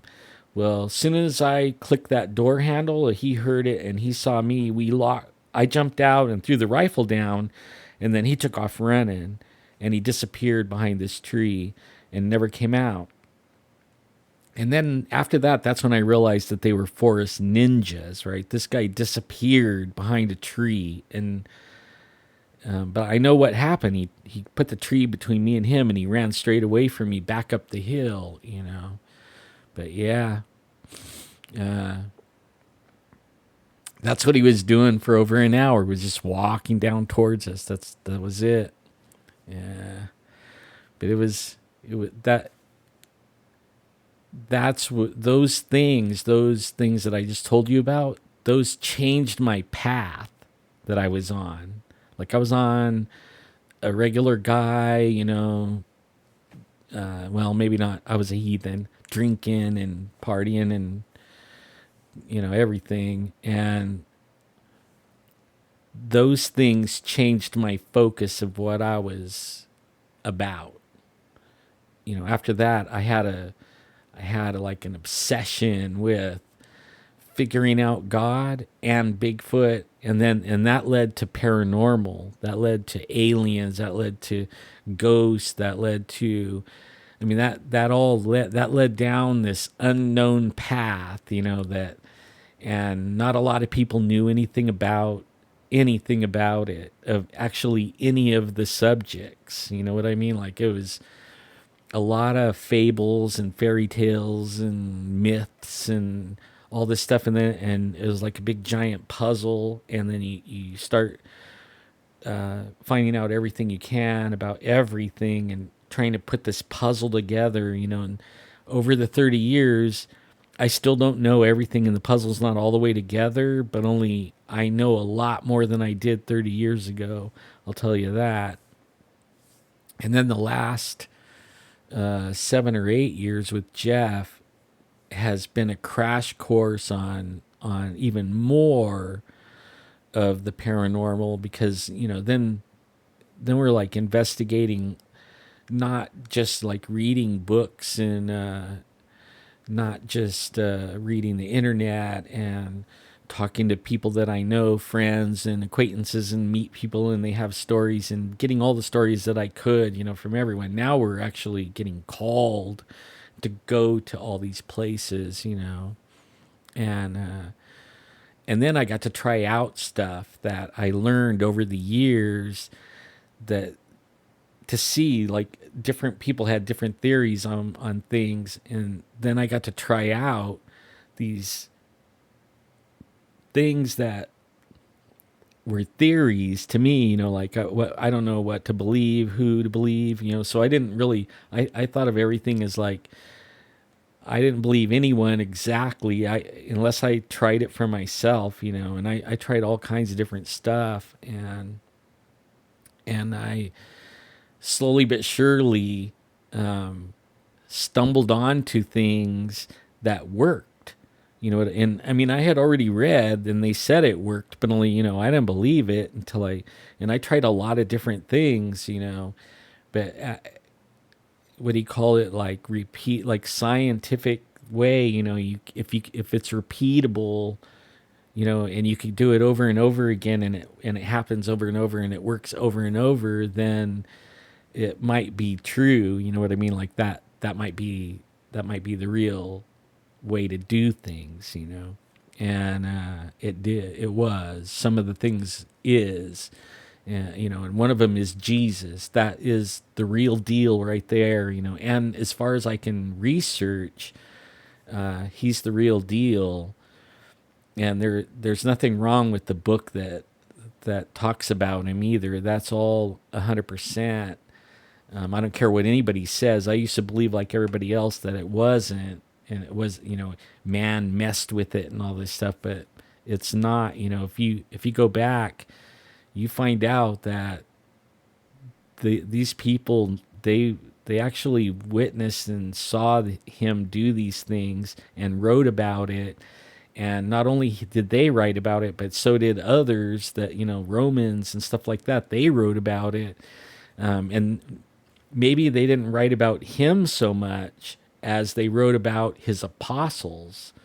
And that when you start reading the stories and doing the research on those guys, then you're like, my God, they had to have seen what they saw and believed it, because nobody refuted them, not the Romans, not anyone. And then they were willing to go die really grueling deaths and torture and not recant their story. And all they had to do was recant their story, and they would have been let go, but none of them did. And then not only did none of them, but even the ones that followed them, and even the ones that followed them, like, and then it just carried on all the way down to today, right? And it's all written down. I mean, you could read the history of all these guys, and it's a trip.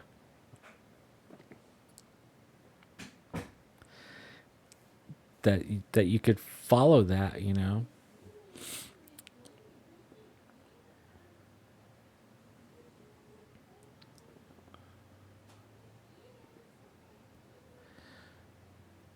Yeah, like the Native Americans say that the Bigfoots are shapeshifters or stuff like that. And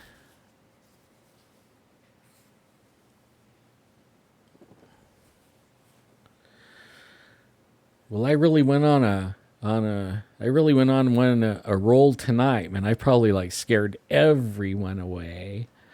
But hey, it, I don't know what to tell you except for uh,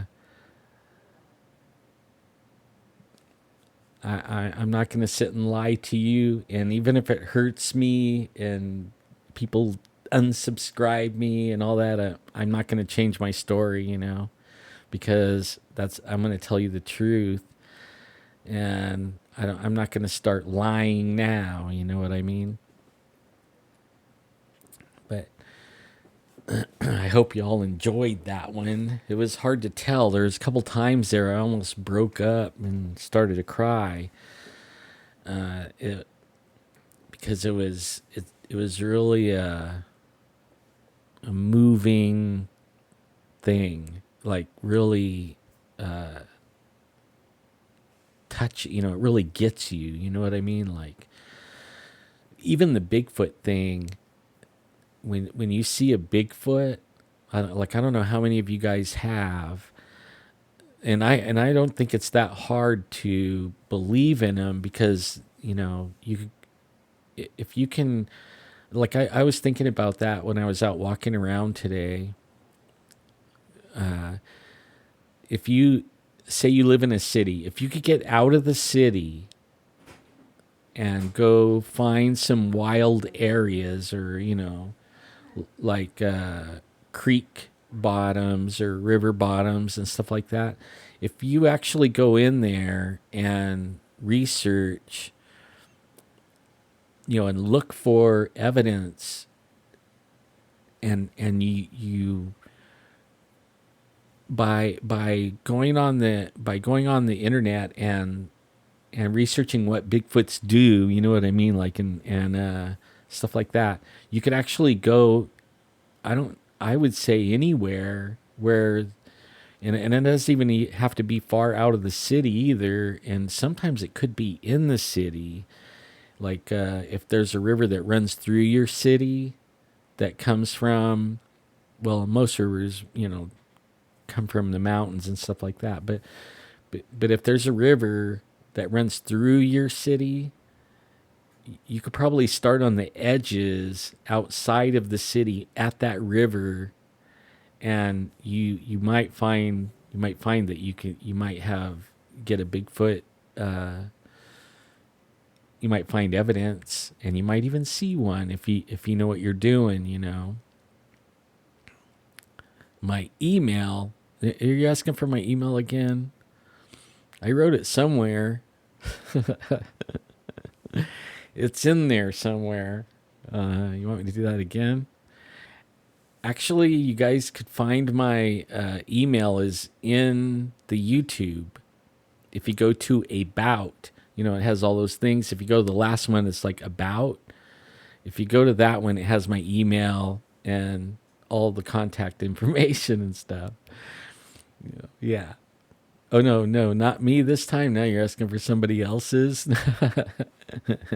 Let's blow their email up. Yeah, so, hi, Renee. How you doing? Yeah, so, what do you guys want to talk about? You guys are on scary houses. I'm sitting here looking at it. Scary haunted houses and stuff like that. Now, like when I was with Jeff, okay, I'll pray for your marriage, brother. Sometimes prayer doesn't work on those things, but it could. Like if you, I've that's one thing I've prayed for a lot of people on their marriages and stuff like that, and sometimes they're irreparable, and I don't understand why. You know what I mean? Like I don't know why. It's easier to pray for a broken leg and stuff like that. I don't know what it is about relationships, but I have also seen the relationships get repaired, and even like repaired after a divorce. You know what I mean? Like they divorced and then they found each other again and went back together. So I mean, it is not out of the realm of possibilities, but it is one of those ones that I'll pray about and I'll believe for you that you're getting back together. And I could take a call if you guys want to call.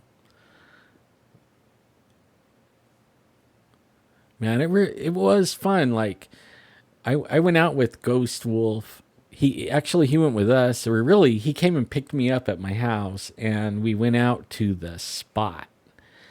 And I think it was with you is where we found those. We found some big scat right on the road, and some other evidence, but we didn't really have too much activity when he was there. And I'm trying to remember. I go there. We went there so many times, but it was pretty good.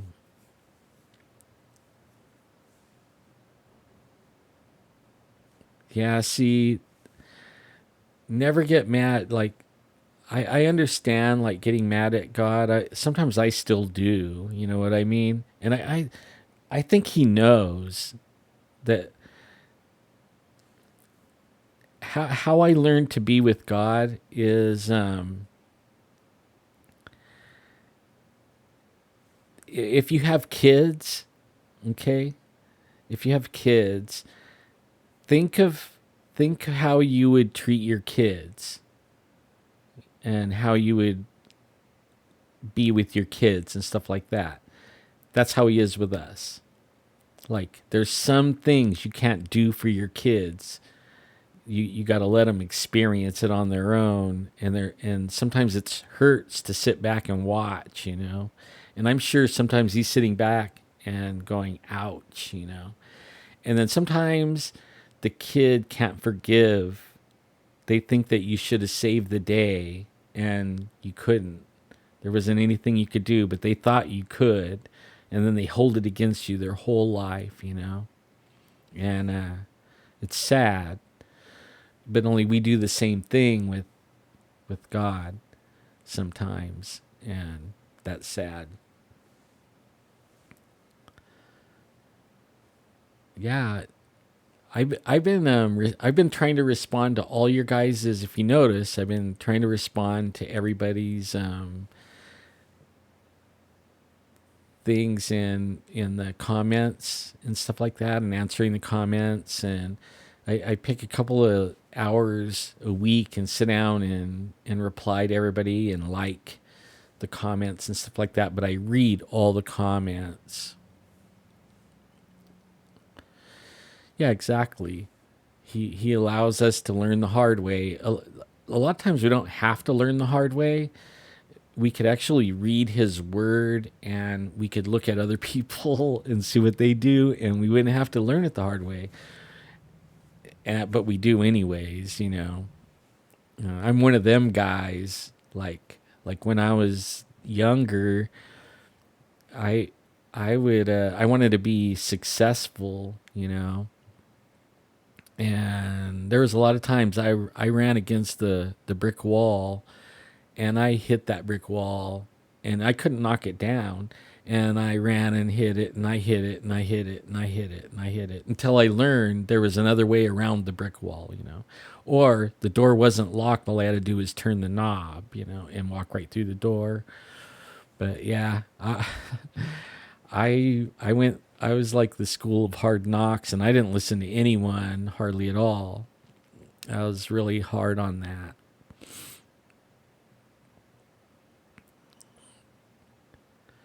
Actually, everybody likes that kind of a accent, or what? It's not an accent. What do you call it? That southern drawl. You know. So who you want to see a fight? To who?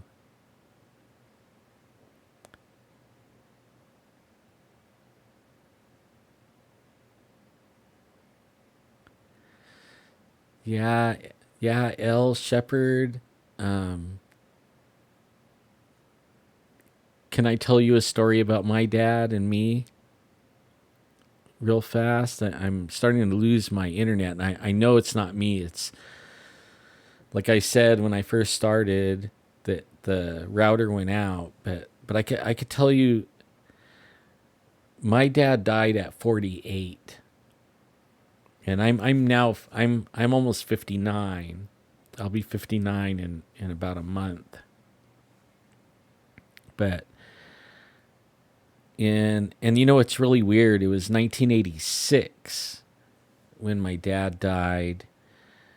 It was October, and this is going to be a really hard story to tell you. No, wait, it was 1987. The same year I went to Africa, the same year I saw Bigfoot. No, it was 1986, 1986. In the first 2 years from 1986 is when I found God, and then it was only a few months later that my dad died. And my dad he actually found God before me.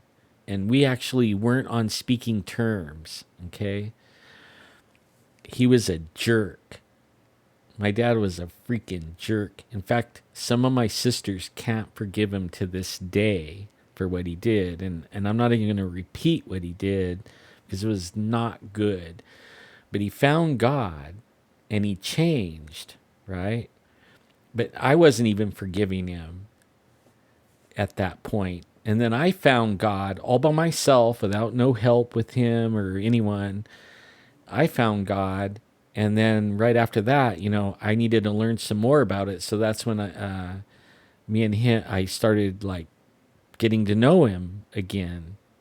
And I just barely had started to get to know him, and we started working together doing videos and stuff. And when he was 34, he had a triple bypass surgery, a heart triple bypass. And then when he turned 48, he had to go in for his second triple bypass surgery. And he was telling me like before he before he left, before he went in the hospital, he was telling me he's not going to make it out. And I'm like, don't talk like that. You're young. You're going to make it, right? You're only 48. I mean, he didn't even have gray hair or anything. Like, you're going to make it. And he's like, I don't want to make it. The first one was bad enough, and it disabled him. The triple bypass the first time disabled him. And then the second one, it was like 2 days after the surgery, and there was no cell phones. There was only pagers. Okay, you guys remember those days, the pagers? But so my pager kept going off, and it was the hospital, and he was in ICU, and the hospital kept calling me. So I was actually working for, it was our own business doing video productions, and I was busy, and he knew the schedule, but only, so I would call the hospital and they would say, your dad wants to talk to you, but he can't talk because he has tubes and stuff. He's writing your name on a paper. He wants to see you. You got to get down here, I'm like, tell him he knows what I'm doing. I can't stop doing what I'm doing. I'll get there when I can get there, after I'm done. And I called him like 3 times, and that's what I had to say each time. And then around 9:30 p.m., I finished, and I got to the hospital about 10. And when I pushed the buzzer to get in the ICU, he was. They said, I could hear all this commotion when the speaker came on. And they're like, hold on, you can't come in yet. And for some reason, I knew it meant my dad. I had a feeling. And I went and sat down, and then like 5 minutes later, they buzzed me and said, come on in, And when I went in there, the lady was pulling the tubes out and taking the IVs out of them and stuff like that. And they said, yeah. And he was smiling, right? He had a smile on his face. And they said they did everything they could, but, he was like giving up. And it made me mad because he was too young and we weren't done. You know what I mean? Like we were doing this video production thing. We barely got it going, and we're going really good. And we weren't done. And I didn't think he was done. And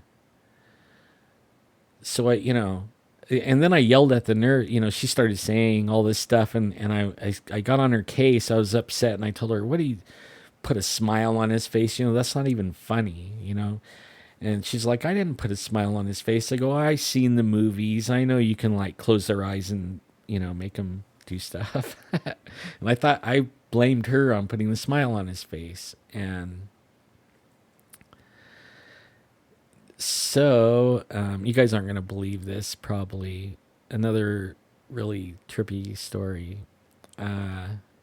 So I went in the waiting room and I called all his friends, like Richard Keel, Jaws, James Bond, Jaws guy, Jay Silverheels, Tonto, the Black Widow, John, I can't remember his last name, but he was the Black Widow in the Clint Eastwood movies, Every Which Way But Loose, and some others, right? And my mom and everybody. And I called everybody. I just went down this list that he already gave me and said that's what when he wasn't going to make it, this is who I was supposed to call, right? And so I called everybody. And then while I was sitting there waiting, I wasn't going to go back in there, until they came along. And while I was sitting in there, I decided that I read in the Bible that you could call people, like we could raise the dead. We could heal people. Like I could pray for his marriage. I could pray for your healings, all this stuff. So John Quaid, that was his name, the Black Widow. Okay, so I made up my mind I was going to go pray for him, and I was going to pray life back in his body. And when everybody got there, we all went in the back in the room, and he was laying there smiling still, and everybody's gonna pray now, So I got ready to do my thing. I was just gonna touch his foot and call his life back in his body. And about the time I was about to do that, I heard a voice again. That voice, the voice that I heard in Africa. Well, I first heard it in the hospital room where my dad was, and he said, "Look at him." Like that was the first words, was "Look at him." And so I open my eyes and I'm looking at him. He goes, "Look at the scar." It's like running from here to his belly button almost, and then he had one running from his leg, down his leg to his knee, and then down the rest to his ankle, where they harvested the arteries out. And he's like, "Do you want to put him back in that body with all that pain? Where he is now, there's no pain." I'm like looking at him, whoa, And that smile, he smiled when I came and got him. I was like, oh my God, I couldn't take it. That's when I ran out. I ran out of the room. I ran in and I went to the waiting room and I sat in a corner and I was just sitting there freaking out, like, whoa. And my mom comes in and sits down, and they're all like single file in. And then she puts her hand on my knee and she's like, "I'm so glad you didn't do that." And I look at her like, "What? What?" She goes, "You're going to call his life back in. And if you did, he would have been back. He would have came back." And it was like, oh my God, I got up and I ran out of the room, and I took a drive. But yeah, I was mad for a long time because God even said he came and got him. You know what I mean? And I thought it was too soon. I thought he was too young. But we don't know. You know what I mean? Like, we don't understand. One of the things that we can understand after I had my near-death experience, we're only here for a little while. And where we go, the next place that we go is actually beautiful place. No pain. You can know anything you want by just thinking about it. You can travel at the speed of thought. There is so much to do and know about and explore. The last place you're going to do is go haunt here. I'm going to tell you. And I even realized when I was on the other side, when I had my near-death experience, I could think about my family and I knew exactly what they were doing and where they were and everything. And I could picture it in my mind. So there was I didn't have to come down and check on them. Plus, I knew that they were going to be, in just a short while, they're going to be with me where I was. This place is all temporary here. We're not here forever. We go somewhere else, right? We're not here forever, and it won't be a long time.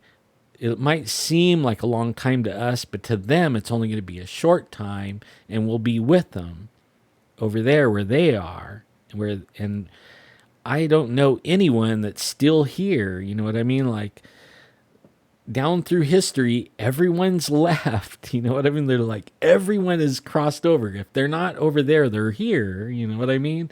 And once you leave here, you're not hanging out here because there's so much to do and see. And if you want to know about what's going on here, all you have to do is think about it, and you know. So it's when all we know, the only thing we have to worry about is making sure we do make it where they are, right? That we don't go the wrong way, and that we don't believe the alien message and all the weird new age messages and all the other stuff that is meant to take you away from where you were born to be, where you were created to be what you were created to be. Because I think that, like, when it all comes to a close, and then there won't be any more death, right? People will be born and live forever. That's how we were created to be. And something happened way a long time ago where we lost that. We lost our way. And I, the Bible says it was Adam and Eve that did it.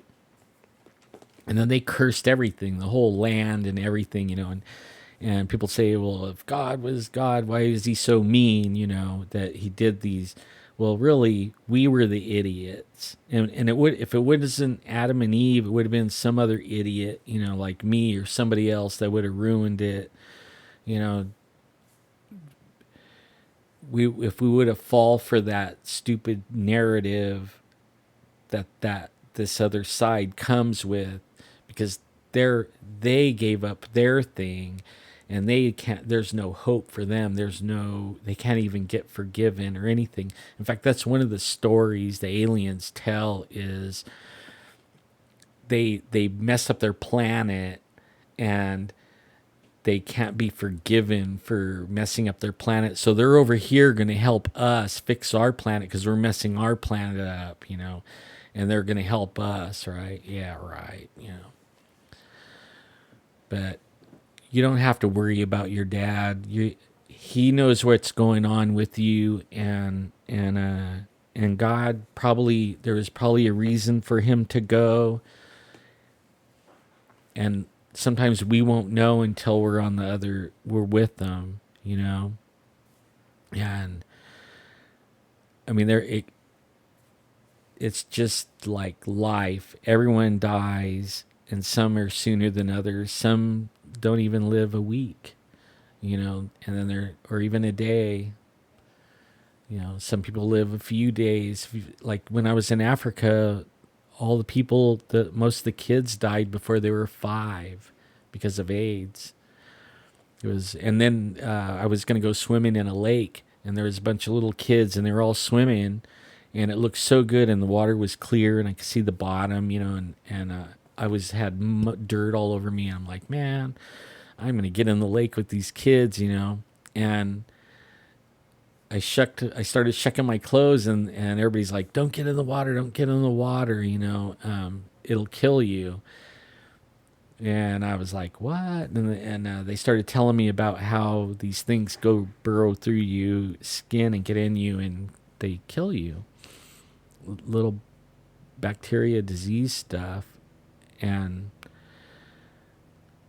so, I mean, like, we can't blame God for everything. That's just the way it is, and we all will be on the other side sooner or later. I used to be afraid of the other side, or dying, because I was all unsure and everything. But only now that I've been over there, it's not bad at all. It's like really cool. I have it. That's the phone number. If you want to call, that is it. And I hope it all works. Like, I was playing with it with my wife, but earlier.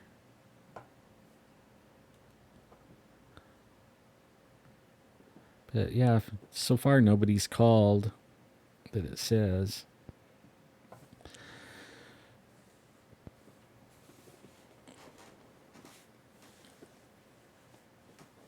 Yeah. I used to dream stuff. I don't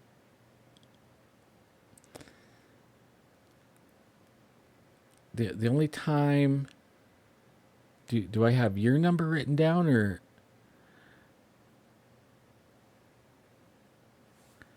oh, I see what you're saying. Um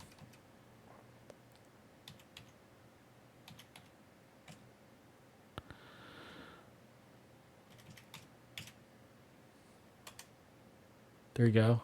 Only I forgot to put the little thing in there. Sorry about that.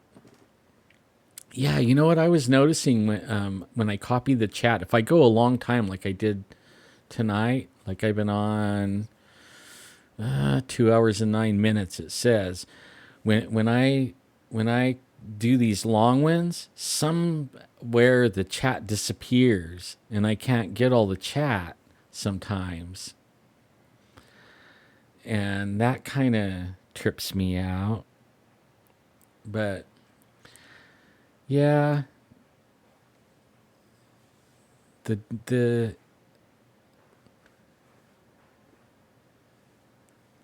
thank you, man. I know I'm like off topic, and you know what when I made the name Squatch Zone, at first I was like, yeah, that's a good name and all that stuff, and then I started thinking about it. I thought, you know what, that isn't how I'm gonna be. That isn't I'm gonna be like all over the map. I'm not gonna be only talking about squatches. I see somebody calling now. Hello. Hello, Alan. This is Jan over in Hot Springs, Arkansas. Hi, I am so Jan. happy. I am so happy, happy, happy that you are online. Oh, isn't that cool? It is. And I love all your stories. Why, thank And you.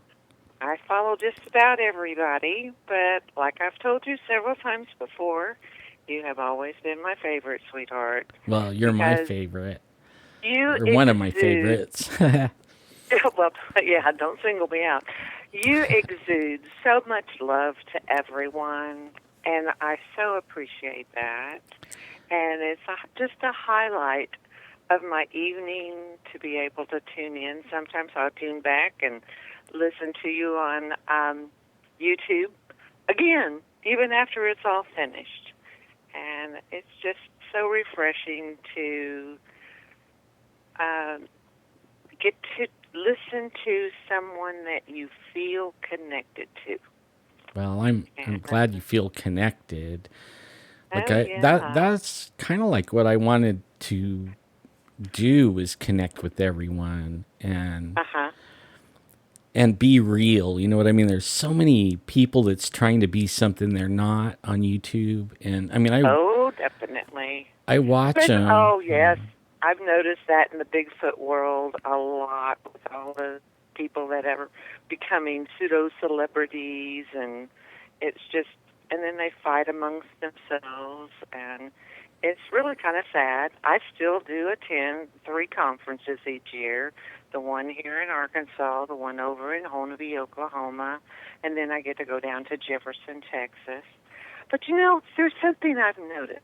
Being over here in Arkansas, most of the people that I meet at the conferences are hunters and have been out in the woods, from the time they were knee high to a grasshopper.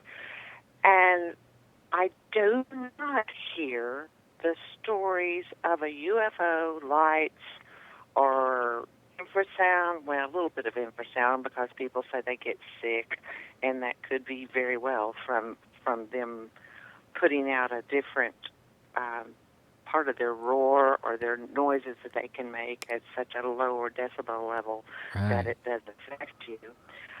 Which I've always thought that was so similar to what people feel when they get the high EMF readings when Oh, you're sitting there, doing stuff on the ghost side of it. But our conferences around here, we don't really get much into the woo. It's still pretty much all stories of just, it's part of hunting, it's out in the woods, and it's part of an animal that has been around for years and years and years. yeah. And if you don't bother them, they won't bother you. So, Normally, right. I think Well, like I go think ahead. some people, like, they say, that's what they say. Well, if you don't bother them, they won't bother you. But only the Mm-hmm. ones that got bothered or they messed with usually aren't Uh-huh. around to tell you. So the only ones that Uh-huh. you have like testimony of is the ones that Uh-huh. say if you don't mess with them, they don't bother you. The other ones, Right. they're not around to have a testimony, so you don't. that whole story or whatever is not there. Yeah, right. That is true. There's got to be at least two people for to have a witness of what has Yeah. transpired. And Yes. then I want you to do something when you're out at your, like, I want to go to the Hanobia one. That's not far from where all my relatives are. In, Right. It's due south of Tahlequah. yeah. You'll have to, right. Yeah, because, I've lived half my life in Oklahoma and about half my life in Arkansas. So I bounce between two states, well, with a little bit of side trip up into Virginia. When I Well, was a kid, I lived out, yeah. when you Go get ahead. over there, when you get to them and, you get to talking with them, ask Uh-huh. them, like, you don't have to say, like, if they've seen a UFO or anything. Ask them if they've experienced other things like lights or sounds, like sometimes the one that everybody talks about is like a radio signal going up and down, like, Right. wee, Right. wee. And Well, all the guys I out in was, the woods will hear that. They'll tell you, "Oh yeah, I heard that before," but they don't associate it huh? with Bigfoot at all. Really, Yeah, really. that's Well, we interesting. are starting to get a bit of the woo factor over close to Mina, which is still very, very close to that lower end of east Oklahoma, because Mina's just probably about 20 miles from the Oklahoma border. By Mina, there's an old crystal mine, and they are starting to have a lot of floating crystal rocks, and they're starting to see Bigfoot, and it is accompanied with the lights. In fact, Josh Gates went over and did something with them. Of course, I don't get those cable channels, and it's not out on YouTube yet to see that. But yeah, Oh, it's starting to happen this way. But I always think our that's Bigfoot interesting. over here are just a little bit more on the grumpy side because we have so much dang heat and humidity that Yeah. they are just miserable. They're sweaty and they have fleas and ticks, and so they can just get meaner just because of the climate, I think. Well, So, but it is so wonderful to talk to you, and I'll let you. Okay, people, y'all call in now. Don't I be enjoy afraid. looking at your pictures. Like, I'm glad you share them because I Oh, mean, yeah, that you, one last night was hysterical. yeah. I was watching the fashion show, and I looked and thought, well, you know what? I used to look like those women. And I pulled out that old album and took a picture of that. I took a picture of the picture and put it on there. And I thought, well, this is hysterical because at the time, back in 1969, that was not a very voluptuous look. I mean, you were supposed to be curvy and, Yeah. but I'm sorry, I lived back in the days before tattoos and boob jobs and Yeah. high heels and boots. So what you saw in that picture was just me, no makeup, and acting silly.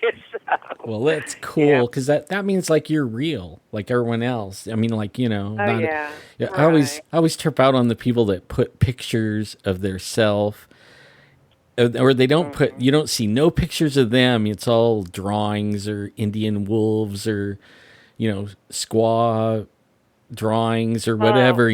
But there's never anything of them. You know what I mean?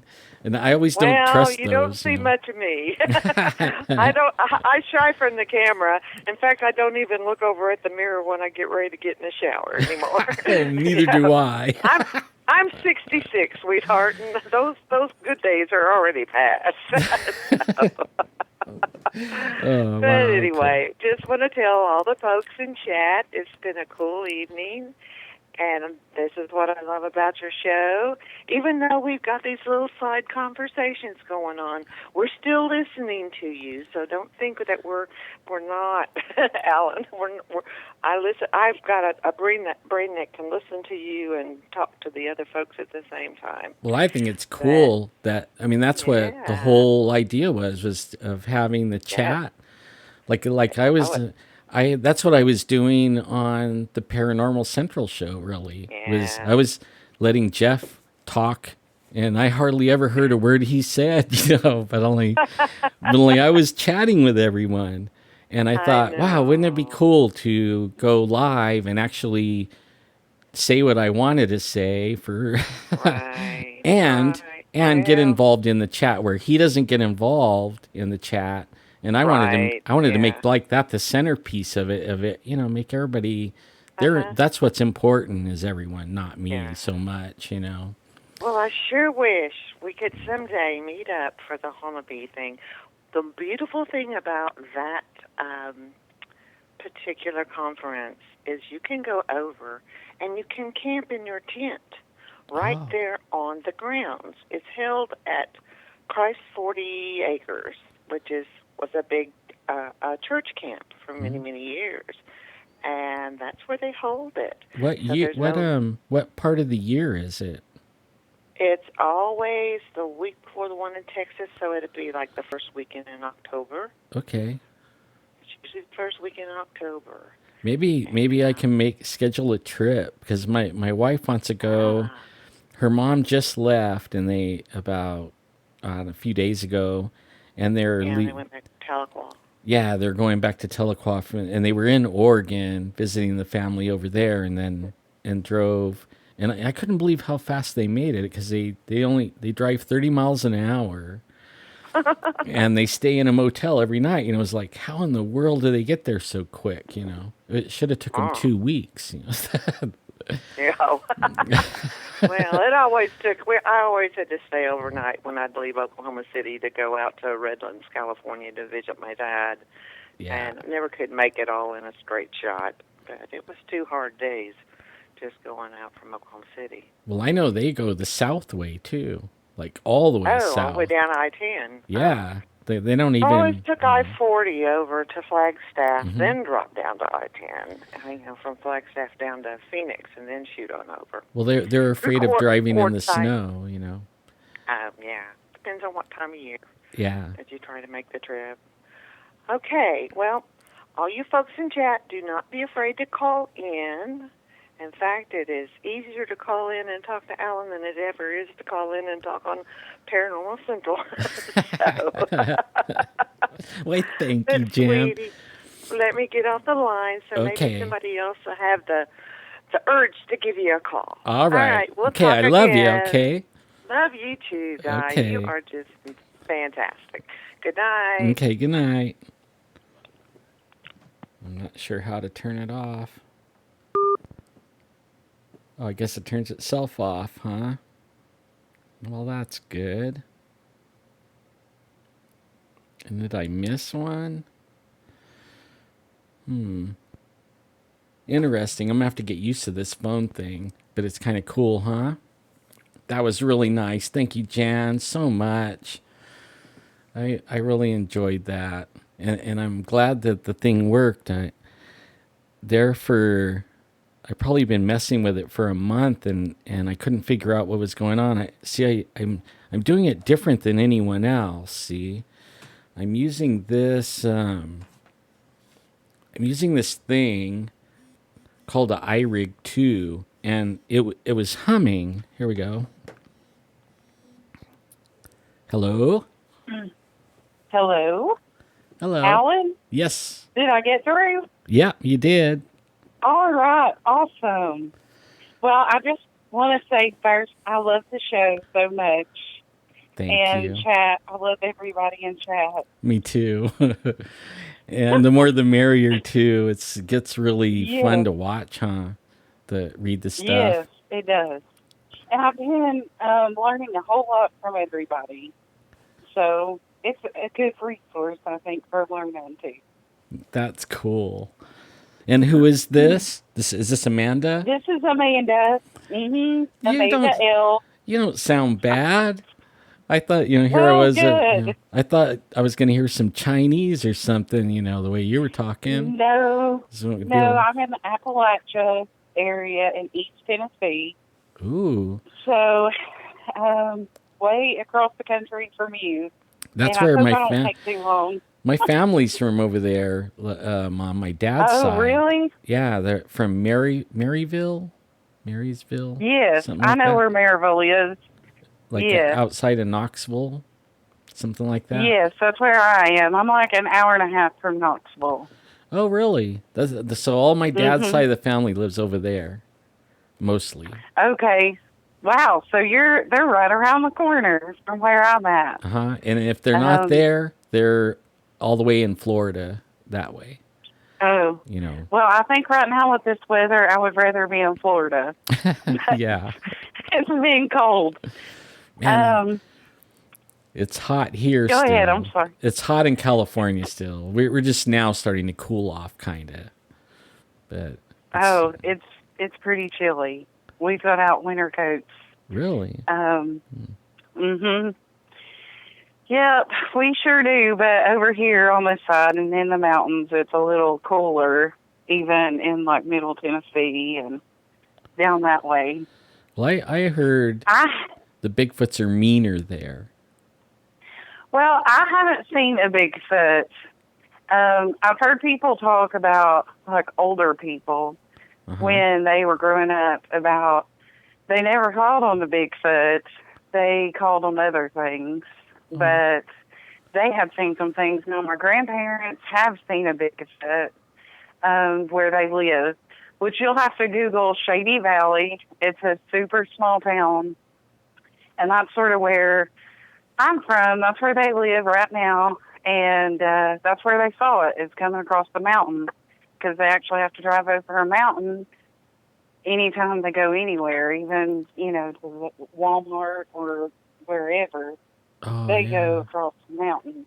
And they saw one on the side of the road, standing just really still. And my grandma looked at my grandpa and she was like, "Turn around. What was that?" And he was too afraid to turn around. He said, "I don't know, but whatever it was big. And it probably could have stopped our car or their truck." Wow.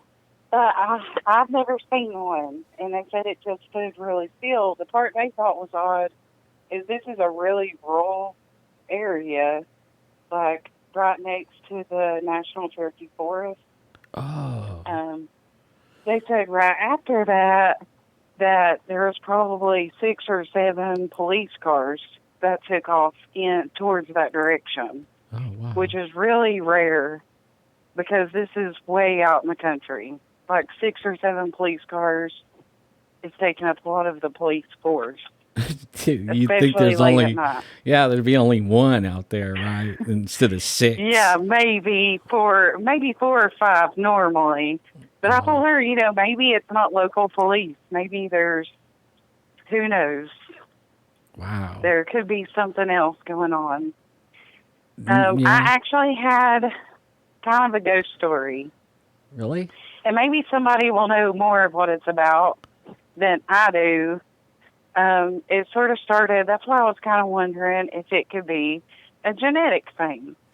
Because when I was a little kid, my grandma, because I lived with my grandparents, they used to tell us stories, well, my grandma did, about her family, which they had already passed away. And it was, my grandmother was raised by her grandma. And it was her grandma's grandfather. And she said she could remember he was, from what I understand, Cherokee Indian. I know he was a Native American of some kind, but I assume it was Cherokee because of the area that we live in. Right. And she said she could remember him doing rituals outside, mainly just dances and stuff like that. I don't know any of the details as far as that goes. But she said that he was kind of isolated from everybody else, that people were afraid of him. And I asked my grandma why, and she said because they had said that he was a shapeshifter, so people were afraid to go around him. So, of course, I'm little, I'm like, that's awesome. That would be so cool to turn into animals. I would love to turn into an animal and wander around outside. Yeah, like And an eagle, and she, fly off.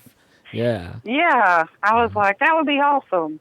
So I never really understood why people would be afraid of somebody if they could turn into animals until I got older. And I actually started looking into it a little bit, and then I saw that it's like an evil kind of magic thing. Yeah. So I was like, oh, well, that could kind of explain it. That would be why people were afraid of him. Yeah. Apparently, he was not a very nice man. And my grandma had said he wasn't a nice man, and that even his own family was kind of afraid of him. But she's like, even today when I talk to my grandma about it to ask more questions, she's reluctant, and she says that basically I don't need to know about that stuff. And she'll say, honey, some doors are just better left closed. Wow. So that's about all information I can get as far as he goes, because she's really into genealogy too. Mm-hmm. And growing up with her grandmother said that, well, their house always had activity. When my grandma was little, she had gotten sick, and she said she would wake up and there was a woman that would be sitting next to her bed, and the woman would, like rub her head and sort of take care of her at night while everybody else was asleep. And so she would tell her grandma about it the next day, and she would always brush it off. She never really took her too seriously, even though she had things going on in the house too, which her grandma was kind of their area's doctor. She was a midwife in Johnson County, and she delivered over 200 babies, and people would come to see her and trade like veins or like a barter system, and she would make up stuff to, like, if they had pneumonia. I know she used like different herbs, honey, kerosene, stuff like that, Yeah. to give them, that was their medicine at that time.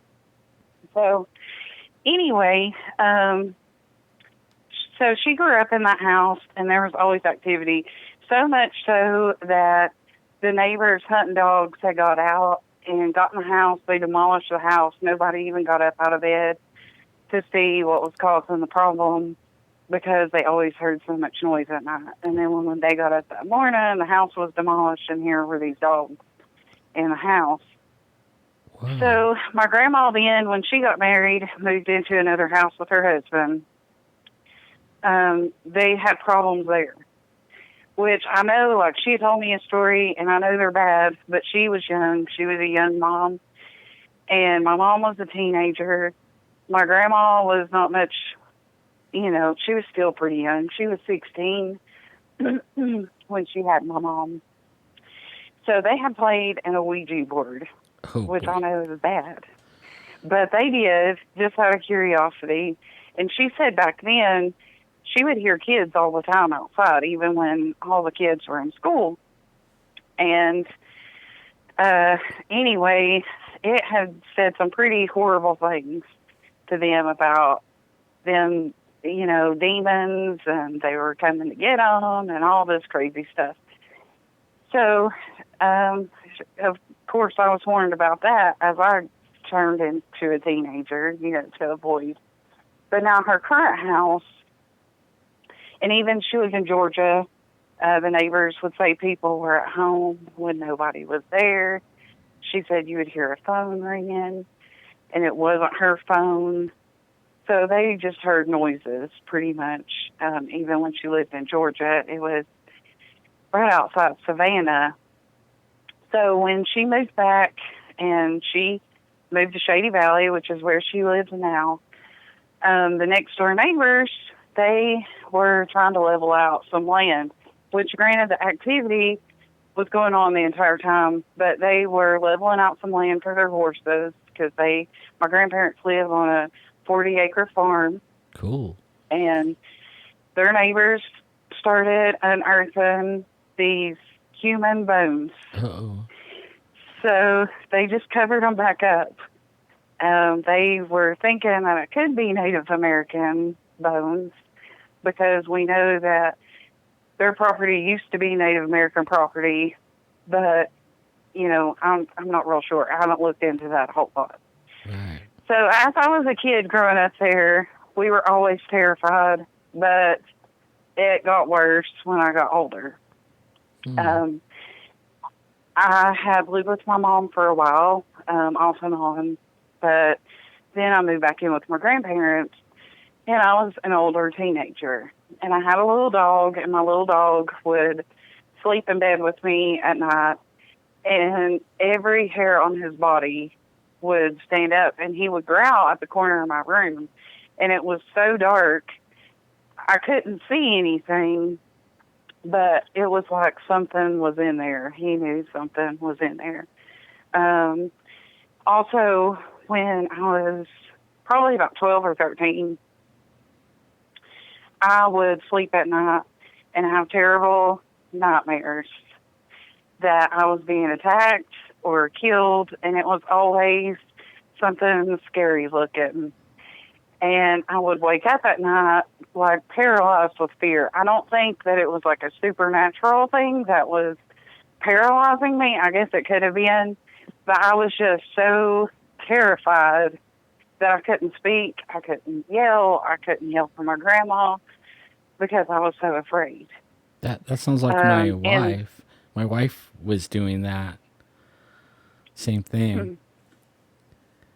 and in the dreams, like I was being attacked, and even like at 12, 13, it wasn't normal. I didn't think like some of the things that these, and sometimes it would look like people, sometimes it didn't look like people. Oh, You know, it's not, I didn't think like 12 years old to be or attacked from behind or sexually assaulted by something, but they were just dreams. But sometimes at night I would wake up and I would feel like there was somebody in the bed or somebody holding me, or I could almost feel like the bed move. Before I did wake up and I had the bed shaking, like shaking, like something on TV. But then I thought, well, maybe I imagined it. Maybe I dreamed it.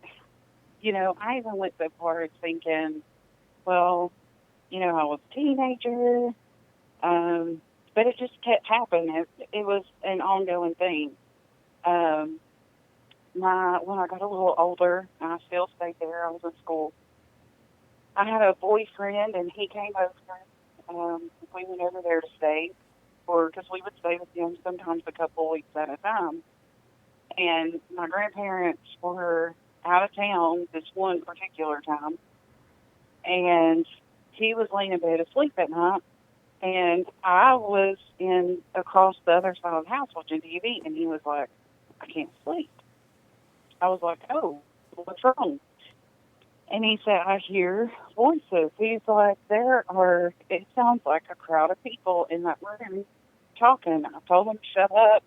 I don't, of course, again, we're in the middle of a 30-acre farm in Shady Valley that maybe has a population of 1,000 people.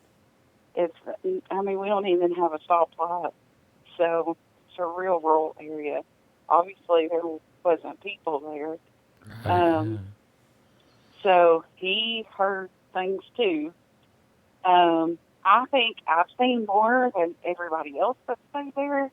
My sister, I have a twin sister, and she would hear a radio playing at night. So that's one thing she did say she heard too, because every night when we all went to bed, we would hear a radio playing. And it was sort of like, I don't know, maybe 40s or 50s music. You couldn't make out the words. You could just hear, it was always a male lead singer, and you had female backup singers, and you could kind of hear the beat of the music, but that's all you could hear. So I was glad that I wasn't the only one that heard it. That happened.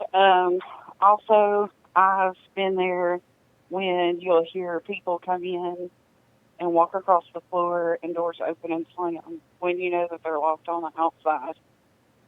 So nobody can get in because my grandma, one of her grandchildren, has autism, so she would lock the doors from the outside, not locking him in the room, but to keep him out of rooms. Right, yeah. So she would lock them because she didn't want him to get hurt. And so she would keep some of the bedroom doors just locked on the outside. And I could be there by myself and hear somebody stomp through the house and open and slam the door. And then go and can't find anybody. she still lives in the house to this day. Um, One of my little cousins lives with her. She will not sleep in her bedroom. She hears voices, and her door opens and closes on its own.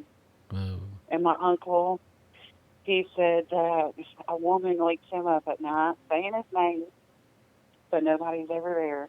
I don't think anybody has been attacked like I had the nightmares, but I can say I will not stay there by myself to this day. If my grandma was there, I feel safe, and I'll stay there.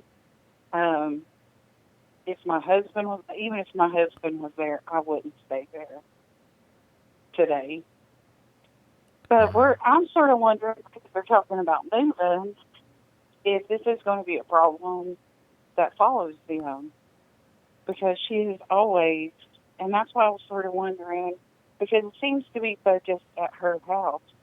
I've had more experiences, but she's had experiences too. My grandfather, nothing bothers him. He haven't Right. seen or heard anything abnormal. You know, like sometimes, like when you started with the one doing the shape shifting, you know, Mhm. Yeah. sometimes that, that excuse me, that could be attached to a family. Like what he did called something, and then it attaches itself to a family. You know what I mean? And it some people might be more have the attachment more than, like it'll bother more than the other person, and usually it's the really Mhm. good people, the ones that don't get bothered, or the ones that are, not, they're a little more meaner and stuff like that, and they don't have to bother them and scare them. You know what I mean? And Right.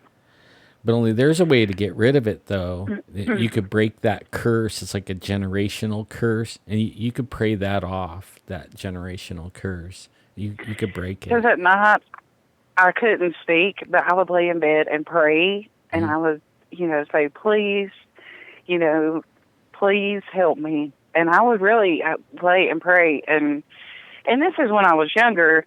Now, well, now, I don't live there. I have my own home, which I don't think my house is haunted. I've stayed in other haunted places before. I have lived in an apartment that we had an experience with my little niece. Something was talking to her, and she was a baby at the time. But I was just kind of like, this isn't going to happen here. And we moved pretty much a couple months after that. But I just kept an eye on the baby because I thought, oh, Lord, if this Yeah, thing, because kids are more susceptible from what I've heard, yeah. which I don't know how true that is. No, it's But true. yeah, Like, um, like I when, just hope that they don't take it with them. like when you're talking about, like going back to the grandpa, the shapeshifter. Mhm. My wife's grandpa, he's no longer with us, but only the one that painted all the paintings, and they're in all the casinos, and it's in the Indian Bureau of Indian Affairs building in Oklahoma. Only Mhm. she remembers, they used to do stuff like that, and we never put that together. You know what I mean? For a long time, she would be like, she said she can't scream or anything. She'd be like frozen, but trying to like wake me up, try to scream, try all this stuff, and it would be in her dreams. But then at some point, it started making itself visible, where I even would wake up, like she would slap me or something, and I would wake up and for a glimpse see it, like a shadow thing.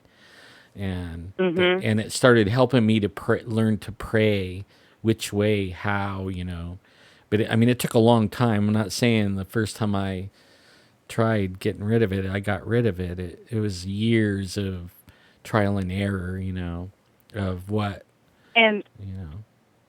I never saw anything. I only saw, as far as seeing, one time. I was in the bathroom, and this wasn't that long ago, actually. This was like probably last year. I went to visit, and it takes me an hour to get to her house, so I usually just stay the night. And I was in the bathroom with the door open, and I was brushing my teeth, getting ready for bed. And I saw a tall man, and he was wearing pale blue pants and a pale blue shirt, and he walked by the bathroom. Wow.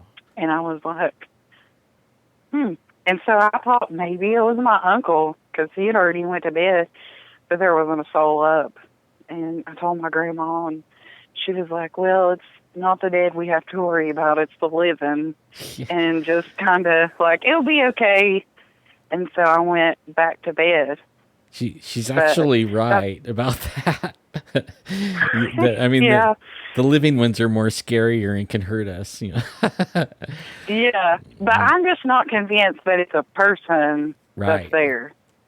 It's probably not. That was my thing. It's a familiar. It's what they call a familiar spirit, and what it is, it's something that lived on the earth for thousands of years or hundreds of thousands, and they've been around and on, like maybe they're attached to a certain property or something, and they know the whole history of it, because they were there. You know what I mean? So they can pick out. Right. They could pick out to be a little girl that lived there 200 years ago, or it could be a guy, that was 100 years ago, or it could be even your, like, say, a relative that lived there before, you did 75 or 80 years ago, you know what I mean? Or even 20 years ago. Right. Only they could be any one of those things. And then, usually what happens is the people accept it. You know what I mean? They're like, oh, that's just what's his name that, he was killed on the property or something like that. And then they let it be there. And really, Right. when you figure it out, you could kick it off, really. You could tell it to leave, and it has to leave once you realize, But Because sometimes it's not the first time that you pray either, you know what I mean? Like they're rough. They'll leave for a minute and then they'll be right back, in a little while. Yeah, it was almost a nightly occurrence. Yeah. There for a really long time. But for me, when I was praying, within minutes, I was able to move and I wasn't, so I really do feel, and sometimes, you just feel like, okay, God is really, I don't know, maybe he sends an angel, a guardian angel. Yeah. I don't know, but then it's like, but I could still feel like something was around. It might not be able to get to me, but it's waiting for its opportunity. Yeah. To get in there, Well, I know one thing. I don't think it follows me. Right. I don't think. Well, but it might, but only, you don't, it's hard to tell. It could be attached to the land or something. And they're all over the place. And you're not unique, you know what I mean? Like in those, if you start looking online, there's thousands of people that have these occurrences, it's not like we're right. Like I've told you one about my wife, and almost everyone has those things. It's not something most people talk about in daily conversations. So I was a little nervous because I was like, wow. Even when I told my husband, he like kind of laughs about it. He believes that there are demons, but he was like, oh, ha, ha, ha, ha. Like, it's not something that is easily accepted. And I thought, well, maybe I'm going crazy when I look back. But I'm like, there's no way. It just happened too many times. Yeah, there has to be something crazy. going on. You're not crazy. And then there's something that I haven't even said, and out of all the things, God said, in the book of his Bible, it says that sometimes we are entertaining angels and we don't even know. You know what I mean? So that there's not all bad. There's some good running around here, and maybe they're protecting us, and maybe they're the ones keeping them things from really hurting us more than they do. You know what I mean? Like, you know, That's true. you never know. That's you true. know. Hmm. And I have another question. Well, I'll say this, and then I have a question. Um, I know I'm probably driving everybody crazy in chat because every time I'm on, I'm like, I want to see a Bigfoot, and I really do want to see one. I want to see one in a safe way. I don't want to be in danger. But when I was, on their farm and growing up, I can remember hearing a noise outside, and I thought, and it may not be one, but I can remember thinking, wow, that's a funny sounding cow. Because it was a long, like, call type noise. And then my grandparents didn't have cows, but I just remember thinking, wow, that's a cow. And I would go outside and mock those noises. And something would always call back. Hey. And we would go back and forth for a long time. So, I don't know, maybe it was a cow, but I don't think they didn't so. have cows. Cows So I don't thought, answer. maybe. Yeah. And here I am, probably 11 years old out there, making these long calls back. So the Bigfoot probably thought, this kid is, I know I couldn't have sounded like a Bigfoot, especially at 11. Well, it knows you But that weren't was one. yeah, that was as close as I've come as far as the Bigfoot goes. But when my grandparents saw one, I was like, they are there. They have to be. They are. But there's not many people that look for them. And I'm definitely not going by myself. So That's maybe wise, one day man. I will see one. Mm-hmm. And my other question that I had, and this is off topic, but I was going to see, what about psychics and things like that? What do you think about that? I mean, it's still paranormal. A lot of people in my area, anyway, they feel like that's kind of the devil's work. But It, I'm just throwing that out there. I think that it is. I think you're born. I think we're born like when we were created, we all were created with like supernatural. You know what I mean? We're gonna live forever, and I think that we have our body is wired to be a certain way, right? So some people have their wiring a little more with that, and some people don't. And some, but the only problem is they think that it's not God that created that for them. So then they start talking to the spirits and stuff, and they'll have a spirit guide or something like that that they start talking to and getting information from, and only it's not, like, but only I'm not for sure. You know what I mean? Like I don't know that Right. for sure, because there could be angels helping them too. You know what I mean? Like Right. only I was most of the thinking, time they're leading the wrong way. They think it's something right. special for them only, and really they're not special at all. Really, we all were created to be Right. like that. Only that, like, Well, because there's I've just some. been looking into that too. I know there's some that help the police department, and I mean they're dead on. You know what? I'm not. That's funny, but only they find the dead people. You know what I mean? Like, Yeah, and but then I just wonder, is that a trick? Are they trying to trick them to trusting them? yeah, that is a lot of Or- times. It feeds that. It'll feed that Yeah. narrative, or whatever meaning, and make them feel more special, and it just makes them go down that path away from where the truth is, and sadly Right. that it is. And then, like, God shows me things all the time, but only I know where it comes from, and I'm always like, I talk to him every day, just like if I'm talking to you right now. And so I mean, like, it all is how we start doing, how we go about. And if they're going about denying where it really came from, the gift came from, and going the other way, then they got deceived, sadly.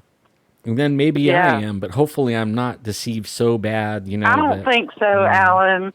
I don't think so.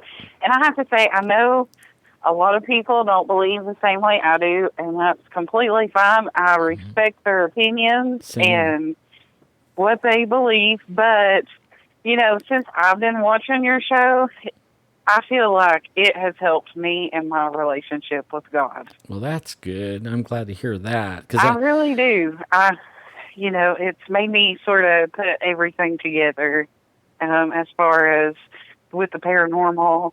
Because, I was brought up that that's silly or that's the devil, and you don't talk about that stuff. So, but I've always been interested in it, and luckily with my grandma, she always has been too. Cool. So she's been kind of open, but, she's also very leery about it. She's like, some doors are best left closed. Yeah. With a lot of things. But, well, I really appreciate you taking my call, and I'm so glad I got to talk to you. Well, I Maybe love I'll have you a good so story much. another time. Thank you so well, much. I love you too, Alan, and everybody in chat. Yeah, me and too. I'll go cut my computer back on. Well, thank you, and you have a really good night. Thank you. You too. Bye-bye. Bye-bye. And that is so fun. I'm loving the phone call thing, you guys. I got to remember that. I guess it turns itself off all by itself. Man, 10 o'clock already. So I've been running almost 3 hours here. And let me see here. I got 5 minutes. I could do 5 more minutes. And I noticed my stream, it's starting to go a little bit wacky. Only I checked right before I went on tonight, I checked the ATT thing, and it said I was going to have problems. I didn't even know if I could stay on tonight, especially the power was going off on me. I almost didn't even try it because of that, because of the power and all that stuff going off. I mean, I started the stream and then the power went off. And then it just went green, and then it went back to yellow. So I don't know what it all is, Yeah, I'm with you, Jan. Sometimes the Bigfoots like to be owls, And so sometimes you might be calling owls, and it could be a Bigfoot calling back, instead of an owl. But usually you could tell the difference, Well, I tell you guys, it was a really good show tonight, or I don't even like to call it a show. It was like a good get-together tonight, man.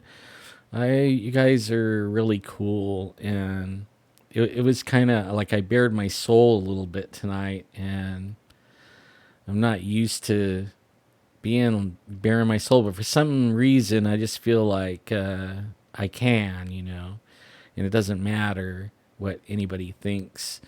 I guess, if it can't kill you, then it can't hurt you, what I mean? So I'm not really worried about what I say or do, because if it doesn't kill me, then it can't be that bad, So I guess I got about I have it's almost 10, it's almost 3 hours. I guess I don't have to go by any clock or anything. That's something I don't want to do.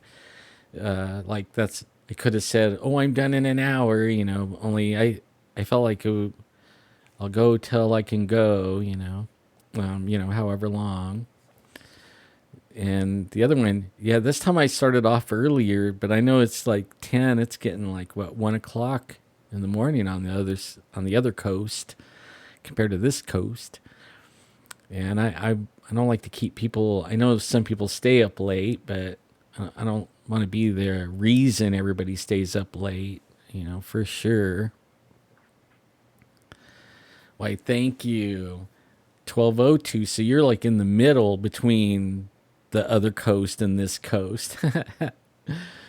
Millie, I'm going to have to call it. I'm going to have to call it a quits. Good night, winter. I shall see you soon. Be dropping Mom off over there pretty soon.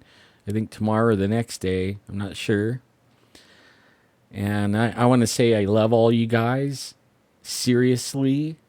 I can't help it. I just do. And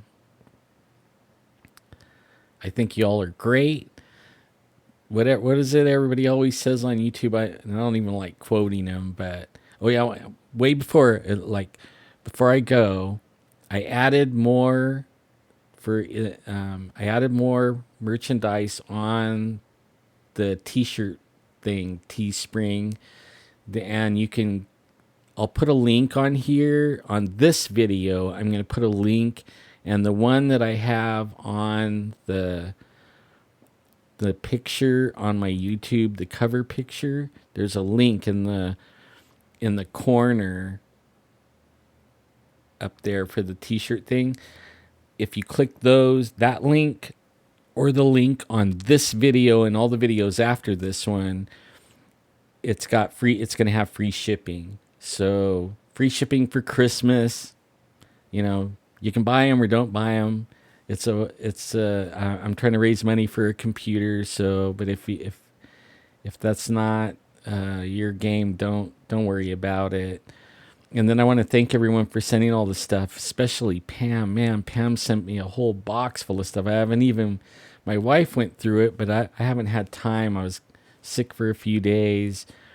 She said that she was blown away. She showed me a few things. It's beautiful. Thank you, Pam, so much. You know, you guys are so cool. And then like all the links up there in my cover thing. There's a donation one. There's my Facebook one. I think it goes to the Squatch Zone one, but from there you could probably find me on Facebook. And then like and subscribe and do all that stuff and share whatever they say if you want to, and if you don't want to. But you guys have a really, really good either morning or night.